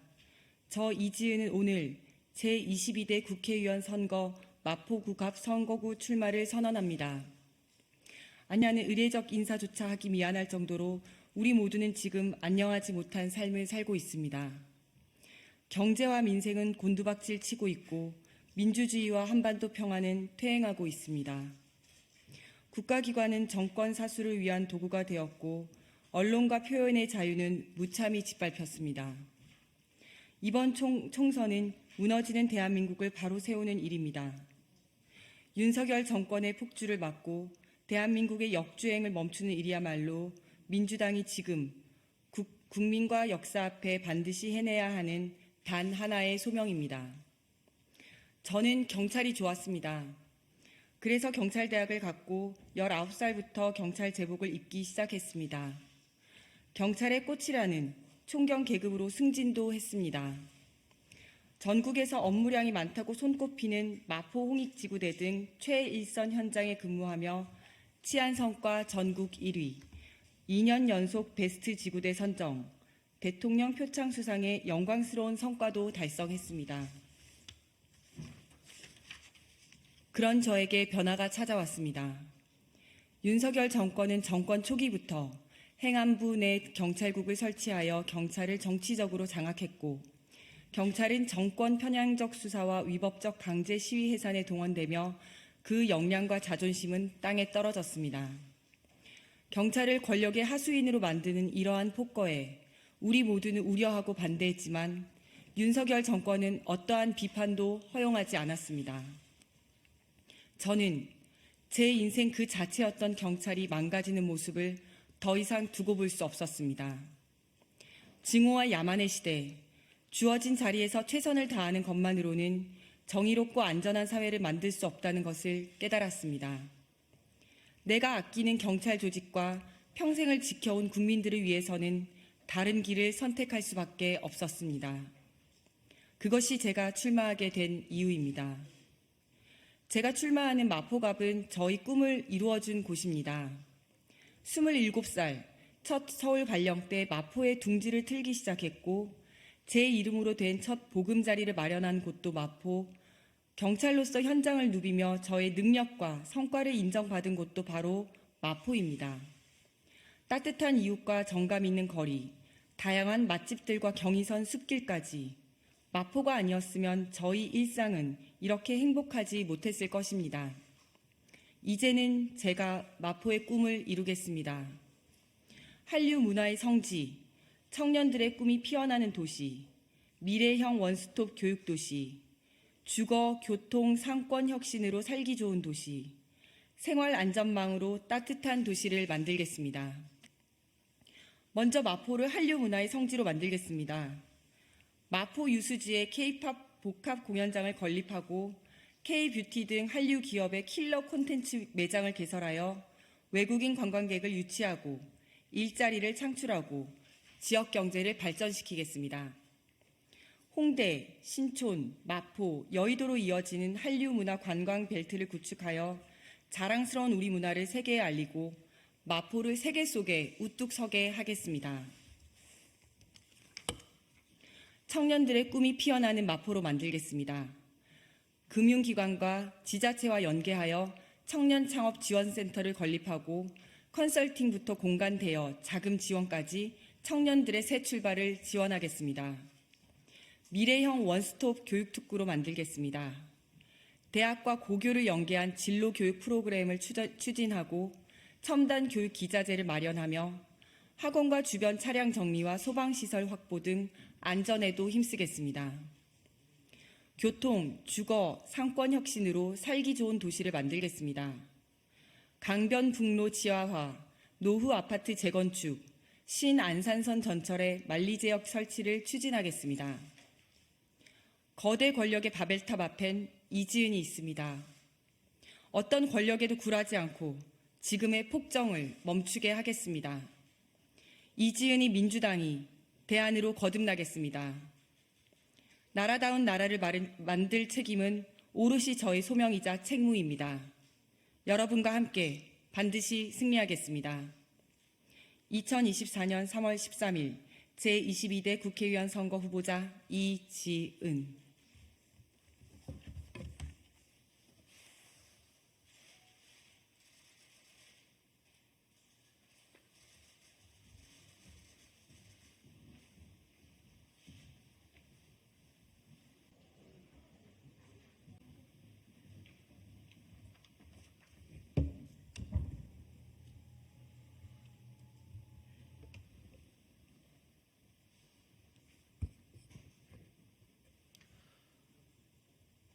예, 녹색정의당 선임대변인 김정입니다. 두 건의 노동 관련 브리핑 드리고자 이 자리에 섰습니다. 첫 번째입니다. 현대제철 노동자들의 승리를 축하합니다. 어제 대법원이 현대제철 비정규직 노동자들을 정규직으로 인정하는 최종 판결을 내렸습니다. 제철업계 1위 현대제철의 불법 파견이 인정된 것입니다. 13년 만에 지난한 투쟁 끝에 얻은 승리를 환영하고 축하드립니다. 현대제철은 하루라도 빨리 불법 행위에 대해 사과하고 노동자들의 정규직 전환에 돌입하시길 바랍니다. 현대제철은 노동시장의 이중구조를 활용해 죽음의 외주화에 앞장서온 기업입니다. 중대재해처벌법 시행 후 현대제철에서만 4번의 중대재해 사고가 발생했습니다. 사고의 희생자 다수가 불법 파견된 비정규직 노동자들이었습니다. 현대제철에서 일하는 노동자들의 요구는 더 이상 죽이지 마라는 것이었습니다. 그동안 우리 당 강은미, 양경규 의원이 수차례 안전관리와 불법 파견에 대해 지적해도 현대제철은 외면하기 바빴습니다. 현대제철은 오늘날 제철업계 1위라는 명성을 만든 것은 노동자들이 없었다면 불가능했다는 것을 명심하고 더 이상의 꼼수 없이 비정규직 노동자들의 즉각적인 정규직화와 부당한 관행 안전관리 체계를 전면 재검토하기 바랍니다.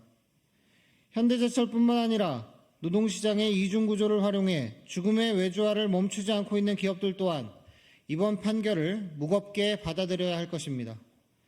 녹색정의당은 노동자들이 존중받는 일터, 죽지 않고 안전하게 일할 수 있는 일터를 만드는 길에 끝까지 함께 싸우겠습니다. 두 번째입니다. 먹튀 일본 기업 니토덴코의 비열한 강제 경매. 이런 비열한 먹튀 기업이 또 있을 수 있습니까? 한국옵티칼의 지분 100%를 가지고 있는 일본 기업 니토덴코가 이 땅의 노동자들의 가하는 린치를 더는 두고 볼 수 없는 지경입니다. 니토덴코는 우리나라 외국인 투자 촉진법 혜택을 단물처럼 쪽쪽 빨아먹고 수많은 이득을 받습니다. 구미 공장에 불이 난 후 1,300억 원의 화재 보상금도 두둑히 챙겼습니다. 불탄 공장을 다시 세우고도 남을 만큼의 액수지만 니토덴코는 공장을 청산하겠다며 노동자들의 해고를 감행했습니다. 불난 김에 노골적으로 먹튀 수순을 밟고 있는 것입니다. 우리나라 혈세를 빨아먹고 노동자들의 생존은 나몰라라 하는 후한무치하기 짝이 없는 행태입니다. 평택에 있는 공장에서라도 일하게 해달라는 한국 옵티컬 노동자들이 고공농성에 들어간 지도 오늘로 66일째입니다. 오늘 한국 옵티컬 노동자들은 니토덴코가 법원에 요청한 강제 경매가 결정됐다는 법원 통지서를 받았습니다. 일터에서 몰아내는 걸로도 모자라 노동자 한 사람 한 사람의 살고 있는 삶의 터전, 집을 빼앗겠다는 그야말로 삶을 난도질하는 잔인한 협박이며 폭행입니다. 윤석열 정부는 언제까지 일본 기업의 비열한 술수를 강 건너 불구경하듯 두고만 볼 생각입니까? 일본 자본의 먹튀 행각을 비워할 생각이 아니라면 한국 노동자들이 방치되는 이 상황에 대해 정부가 나설 때도 됐습니다. 녹색정의당은 니토덴코의 비열한 술수를 좌시하지 않겠습니다. 노동자들 곁에서 노동자들의 생존권을 위해 끝까지 싸울 것입니다. 이번 한국 옵티컬 현장에서 외국 기업의 잘못된 먹튀 행태를 바로 끊어내지 못한다면 이후 외투 자본의 아래에서 일하는 모든 국민이 외투 먹튀의 다음 희생양이 될지도 모른다는 심정으로 싸우겠습니다. 더는 외국 자본이 우리 노동자들의 삶을 먹튀하지 못하게 막아내겠다는 약속을 드립니다. 감사합니다.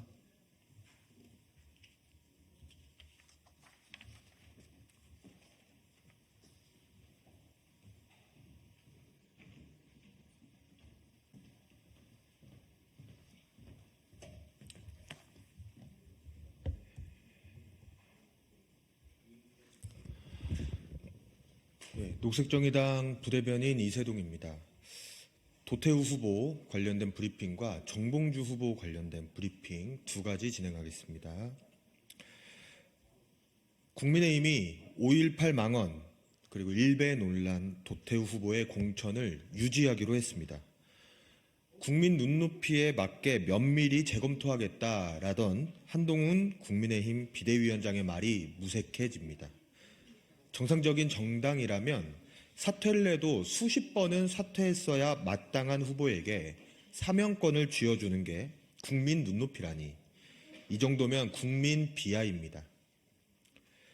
조용한 공천 운운했지만 실상은 친윤 친박 공천, 망언 공천, 일배 공천, 난교 공천 같은 썩은 공천만 있는 국민의힘을 보면서 윤석열 심판 총선이 점점 다가오고 있음을 느낍니다. 이대로만 계속하시길 바랍니다. 다음 브리핑입니다. 더불어민주당 강북을 후보로 공천받은 정봉주 후보가 몇 년 전 유튜브에서 DMZ에 들어가서 경품을 내는 거야. 발목줄에 밟는 사람들한테 목발 하나씩 주는 거야. 라는 망언을 했다고 합니다. 정 후보가 촬영하기 불과 2년 전인 2015년에는 북한의 목함 지뢰로 인해 DMZ에서 우리 군인 2명이 크게 부상당하는 비극이 있었습니다. 다리를 잃은 국군 장병의 심정을 생각했다면 이런 비극적인 사건을 웃음거리로 소비할 순 없는 노릇입니다. 과거 발언이라고는 하나 국군 용사의 희생과 헌신을 저질스럽게 비웃는 자질을 가진 사람이 거대 야당의 선거 후보로 나온 모습을 보니 참담합니다. 성추행 가해자여도 다리를 잃은 국군 장병의 목발을 비웃은 자여도 친명이면 다 오케이 라는 식으로는 국민의 지지를 얻을 수 없음을 명심해야 합니다. 국민의힘에 도태우 장해찬이라는 막말 후보가 있다면 민주당에는 정봉주라는 막말 후보가 있습니다.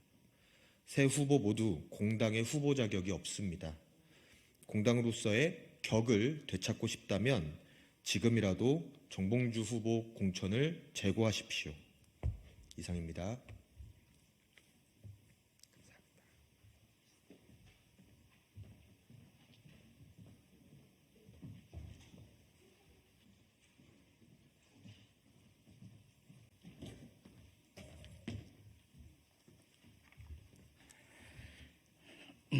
안녕하십니까. 조국혁신당 대변인 김보엽입니다. 오늘 처음으로 논평을 이 자리에서 하게 됐는데요. 잘 부탁드립니다. 국민의힘은 도태우 의원을 앞세우고 5월 광주로 오라. 국민의힘이 5.18 북한 개입설을 주장했던 도태우 후보의 공천을 확정했습니다. 유감입니다. 조국 혁신당은 가급적 다른 정당의 공천에 말을 아껴왔습니다. 그러나 역사적 사실에 부합하지도 않을 뿐더러 상식에도 어긋난 주장을 해온 도 후보의 공천에 대해서는 공천을 철회하라고 요구를 했습니다. 국민의힘이 국민의 눈높이에 맞게 도 후보 공천을 재검토하겠다고 했을 때는 환영 논평도 냈습니다. 하지만 국민의힘은 도 후보가 사과문 같지도 않은 사과문을 내자 사과의 진정성을 인정한다며 다시 입장을 번복했습니다. 묻겠습니다. 도 후보는 누구에게 사과를 했습니까? 군부 독재에 맞서 민주주의를 지키기 위해 싸우다 숨지고 다친 광주 시민들에게 사과를 했습니까? 아니면 5.18 정신을 계승하겠다는 이 땅의 모든 민주개혁 세력에 사과했습니까? 아닙니다. 도 후보는 자신으로 인해 이번 총선에서 패배하지 않을까 걱정하는 국민의힘 지도부를 향해 고개를 숙였을 뿐입니다. 도 후보는 무엇을 사과했습니까?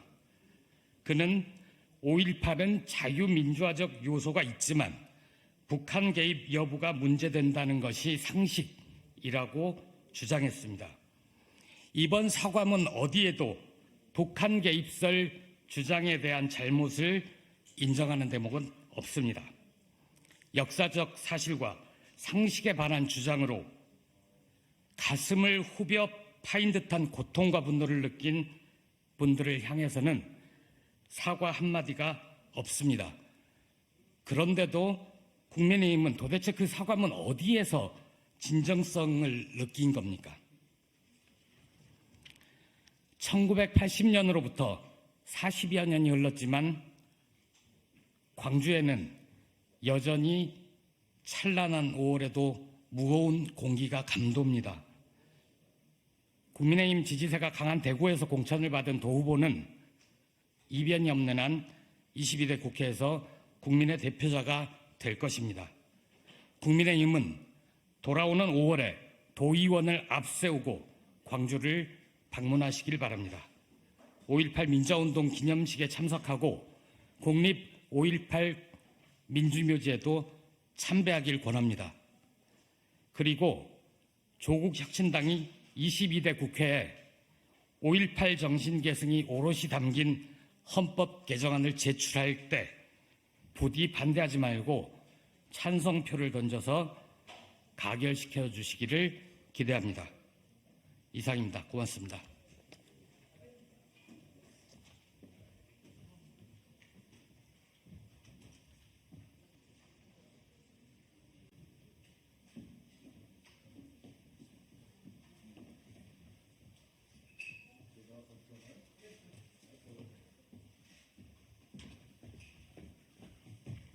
네, 안녕하세요. 이낙연입니다.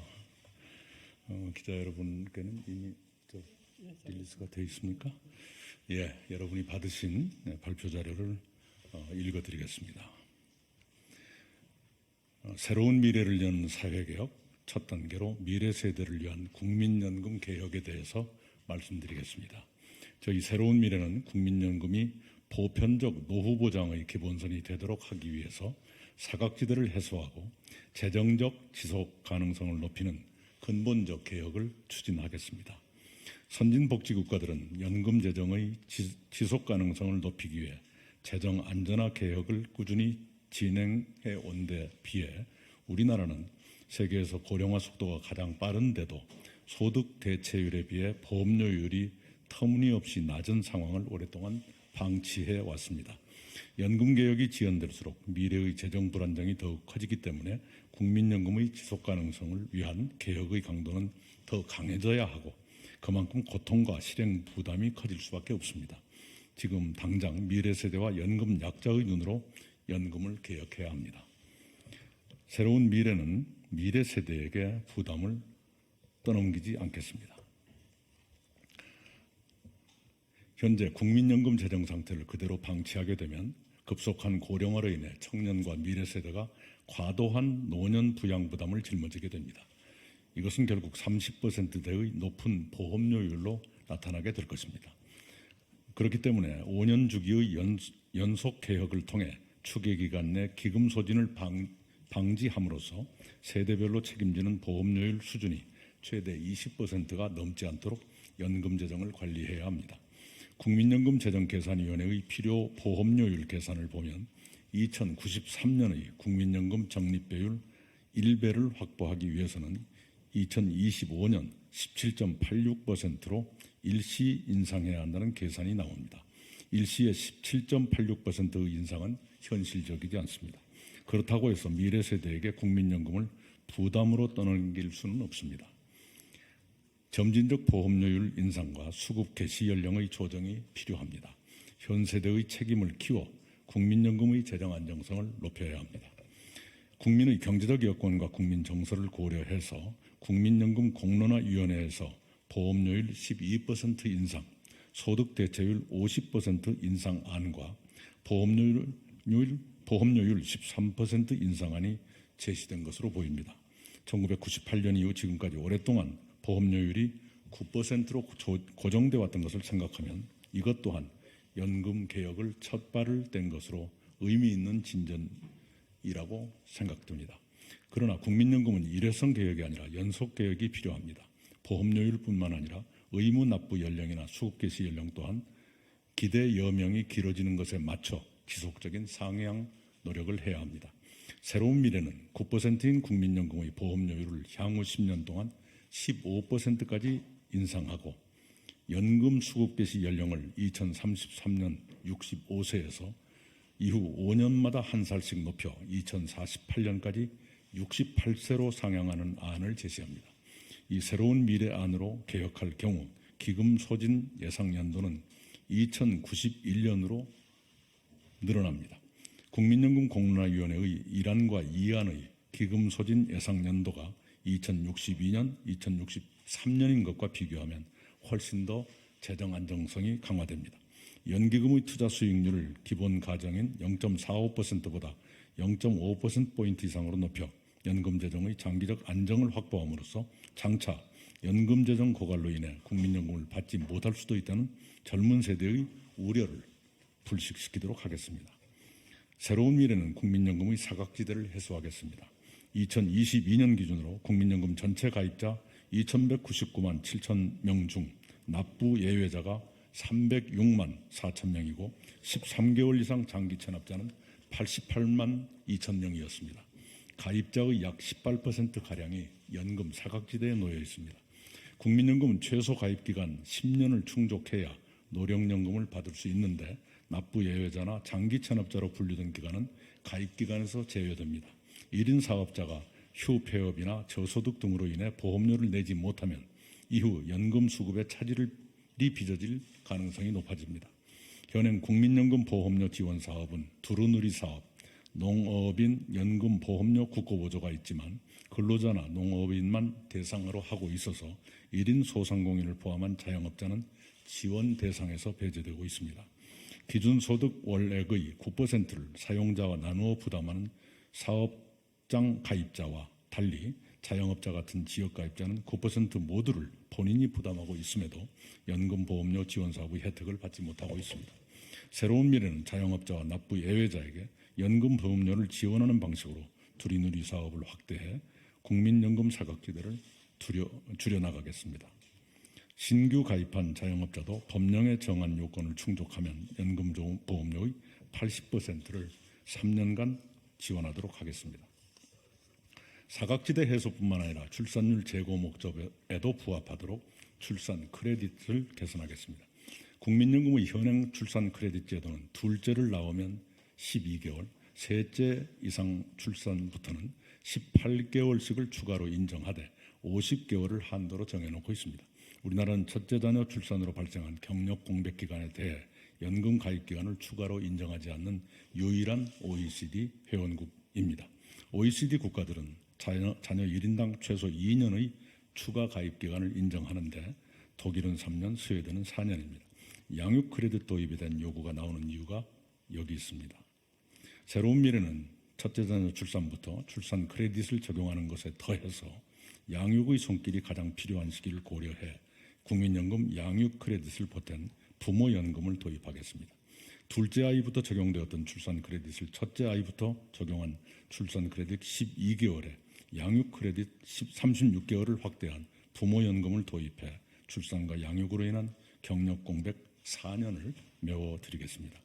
또한 사각지대 해소와 군복무자 및 실업자 지원을 위해 군복무 크레딧 현행 6개월을 1년으로, 실업 크레딧 현행 1인당 생애 최대 12개월을 최대 24개월까지 확대하겠습니다. 이상 발표를 마치겠습니다. 네, 옆으로 가겠습니다.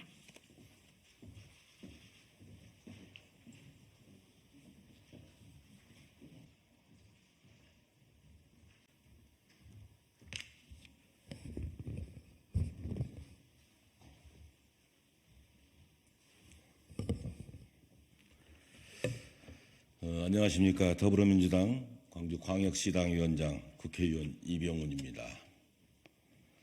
민주당의 심장부인 광주에서 현역 의원 8명 중 민영배 의원을 제외하고는 경선에서 전원 탈락했습니다. 저는 물론 후보에 오르지 못한 다른 의원들을 생각하니 더욱 마음이 아픕니다. 위로드립니다. 그러나 당의 결정을 엄중히 받아들입니다. 저는 민주당 사람입니다. 안철수 바람이 불 때도 민주당 옷을 입고 낙선했고 3수 끝에 민주당 옷을 입고 21대 국회의원에 당선된 사람입니다. 지금껏 그래왔듯 민주당을 지키겠습니다. 정권심판, 국민승리 선거대책위원회 호남지역 공동선대위원장으로서 민주당의 제22대 총선 승리와 윤석열 정권 심판을 이뤄내겠습니다. 다음 전당대회까지 광주시당위원장직을 성실히 수행하며 미력 하나마 민주당의 개혁과 발전을 위해서도 최선을 다하겠습니다. 한없는 사랑과 변함없는 성원으로 지지해 주신 모든 분들께 진심으로 감사합니다.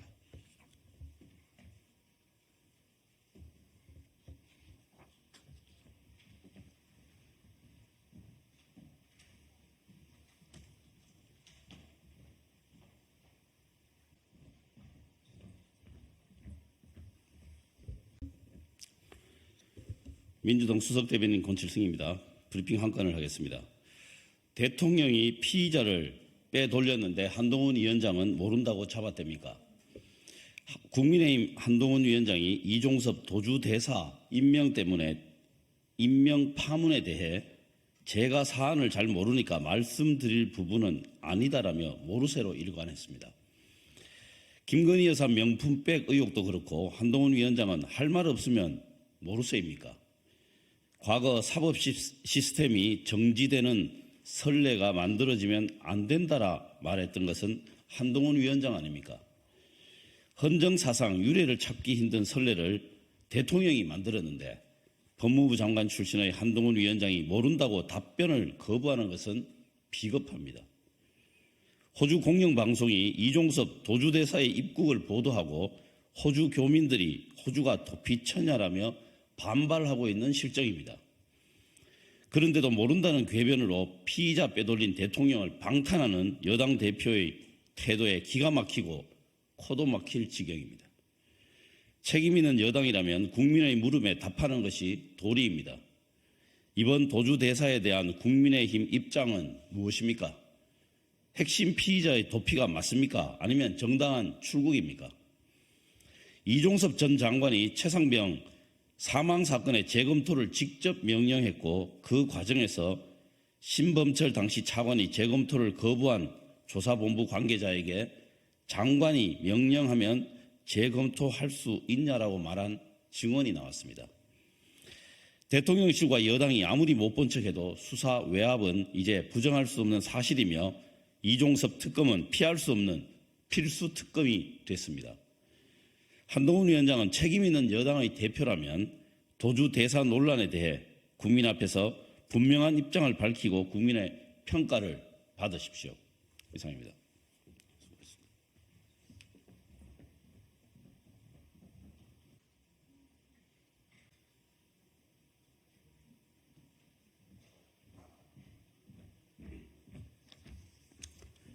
민주당 수석대변인 권칠성입니다. 한 건의 브리핑을 하겠습니다. 더불어민주당은 모든 후보에게 선거법을 준수하고 국민 눈높이에 맞는 언행을 할 것을 지시했습니다. 오늘 더불어민주당은 김민기 상임 선대본부장 명의로 모든 총선 후보들에게 공문을 보낼 예정입니다. 공문은 선거법을 철저히 준수하고 선거운동 시 국민 눈높이에 맞지 않는 언행을 주의할 것을 주문하는 내용입니다. 또한 이를 위반할 경우 공천 취소를 포함해 긴급 징계할 것임을 강력 경고하였습니다. 공문 발송은 이해찬, 김부겸, 이재명 상임 공동선대위원장이 오늘 오전 중앙선거대책위 회의에서 결정하였습니다. 이상입니다. 수고하셨습니다.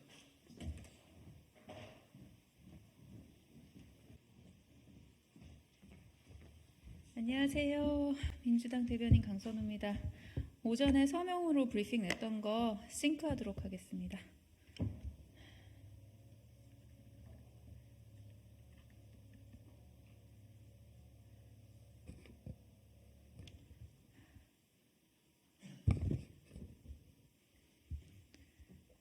하면 될까요? 네. 국민의힘에게 한강벨트는 땅 투기 벨트입니까? 장진영 후보에 대한 공천 처리하십시오. 한동훈 비대위원장은 인사검증이 전무합니까? 법무부 장관 시절부터 해서 국민의힘 비대위 구성, 총선 공천까지 인사검증이 다시 할게요. 죄송합니다. 한동훈 비대위원장은 인사검증이 전무합니까? 법무부 장관 시절부터 해서 국민의힘 비대위 구성, 총선 공천까지 인사검증 논란이 끊이질 않습니다. 5.18 망언 도태우, 당선 축하 파티 박덕흠, 돈봉투 접대 정우택, 대통령 친분 발의 박성민, 강압수사 의혹 김재돈, 난교 예찬 장해찬, 땅 투기 귀재 아들 장진영 후보까지 가관입니다. 특히 장진영 후보는 지역주택조합으로 투기하는 바보도 있느냐라고 반문했던데 말장난으로 때우려 하는 뻔뻔함이 놀랍습니다. 그래서 85세 부친에게 맹지에 가까운 디귿자 모양의 토지에 투자를 하라고 권했습니까? 결국 이익에 대한 확신이 있었기 때문 아닙니까?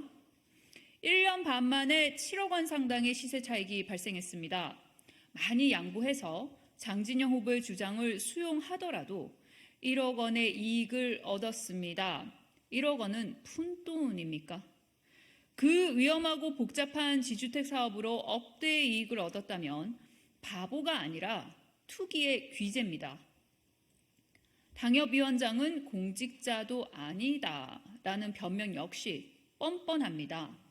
당협위원장이 아니었다면 그 정보를 어떻게 얻었습니까? 선출직 공직자가 되겠다는 사람의 해명도 아닙니다. 공직자 출신이 아니었지만 국민 눈높이에서 벗어나 낙마했던 수많은 장관 후보자들도 자신은 공직자가 아니다라는 변명은 하지 않았습니다. 한동훈 비대위원장은 한강벨트를 땅 투기 벨트로 오염시키지 말고 국회의원 후보 자격 없는 사람들에 대한 공천 실패를 인정하고 공천을 철회하십시오. 이상입니다. 수고하세요. 네, 고맙습니다.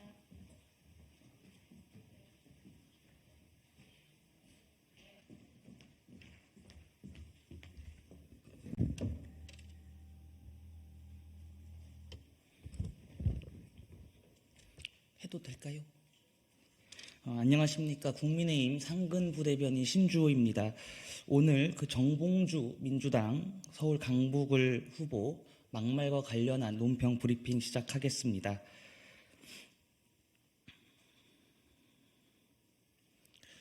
민주당 서울 강북을 지역 후보로 확정된 정봉주 후보의 막말과 욕설이 끝도 없이 드러나고 있습니다.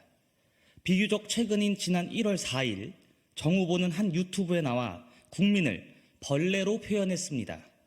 사회자의 만류에도 불구하고 되려 이게 막말이냐라며 너스레를 떨며 잘못의 인지조차 없었습니다.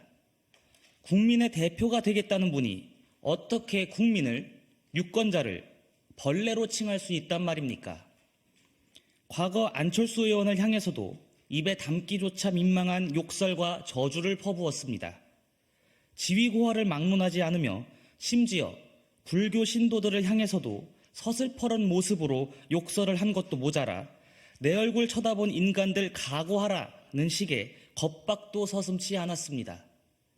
이 정도라면 가히 막말 대장경 수준입니다. 그 사람의 언행으로 본성을 알 수 있습니다. 상대를 가리지 않고 퍼부어대는 섬뜩하고 천박한 정 후보의 막말과 욕설 수준은 상상을 초월한 끔찍함입니다. 이런 막말꾼을 공천한 민주당의 책임은 너무 큽니다.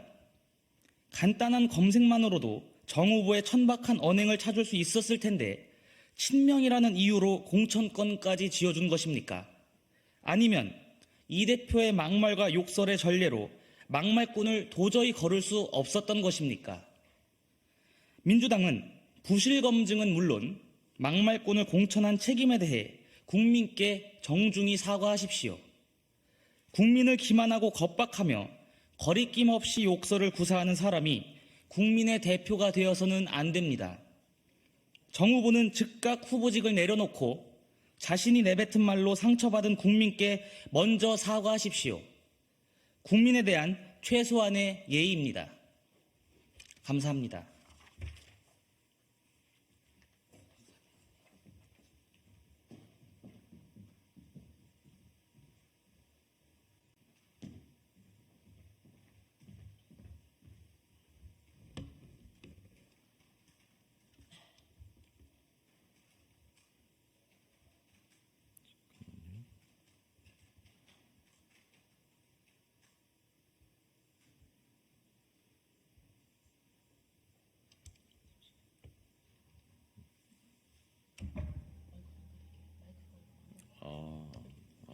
이게 이런 기능이 있었구나.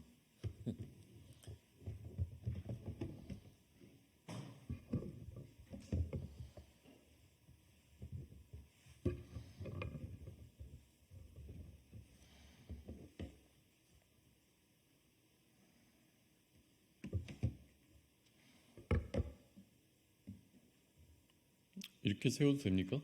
괜찮습니까?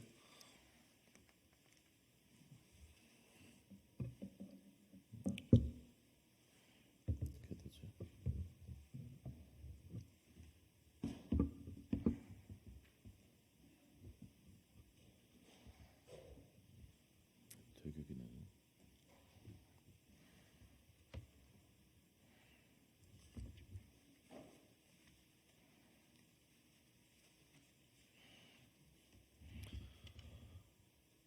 고생들 많으십니다. 브리핑 시작하겠습니다. 민주당 정봉주 후보의 욕설 영상을 삭제한다고 해서 국민들의 기억까지 삭제할 수는 없습니다. 화를 부르는 입이라고 했습니다. 민주당이 연일 국민의힘을 향해서 공격의 날을 세우더니 등잔 밑이 어두웠습니다. 서울 강북 을에 공천이 확정된 민주당 정봉주 후보의 막말과 욕설이 화수분처럼 터져 나오고 있습니다. 정봉주 후보는 2019년 10월 자신의 유튜브 방송에서 조국 사태 관련 당의 반대 의견을 낸 특정 정치인을 향해서 입에 담기 힘든 욕설을 쏟아부었습니다. 당시의 욕설 가운데 겨우 거론할 수 있을 만한 내용이 너 한 번 만나면 죽여버려입니다. 퍼부어대는 막말과 욕설이 거리낌이 없어 보였습니다. 이보다 더 충격적인 정 후보의 발언은 2017년 자신의 유튜브에서 DMZ 발목 지뢰를 언급하면서 DMZ에 들어가고 경품을 내는 것이다. 발목 지뢰를 밟는 사람에게 목발 하나씩 나눠주는 것이다 라고 말했습니다. 2015년 목함줄의 폭발 사고가 발생한 것을 염두에 두고 나온 발언으로 해석됐습니다. 비틀어진 국가관은 물론이고 우리 국군 장병들에 대한 심각한 모독입니다. 막말과 욕설로 가득한 정봉주 후보의 언행을 보고 있으면 국민의 대표가 되겠다고 총선에 나선 후보의 가치관과 인식이 끔찍한 수준이라는 생각을 하게 됩니다. 정봉주 후보는 과거에 유튜브 콘텐츠를 모두 삭제했다고 합니다. 그렇다고 해서 국민의 기억까지 삭제할 수는 없습니다. 정봉주 후보의 저급한 수준을 확인할 수 있는 막말은 앞으로 더 나올지도 모르겠습니다.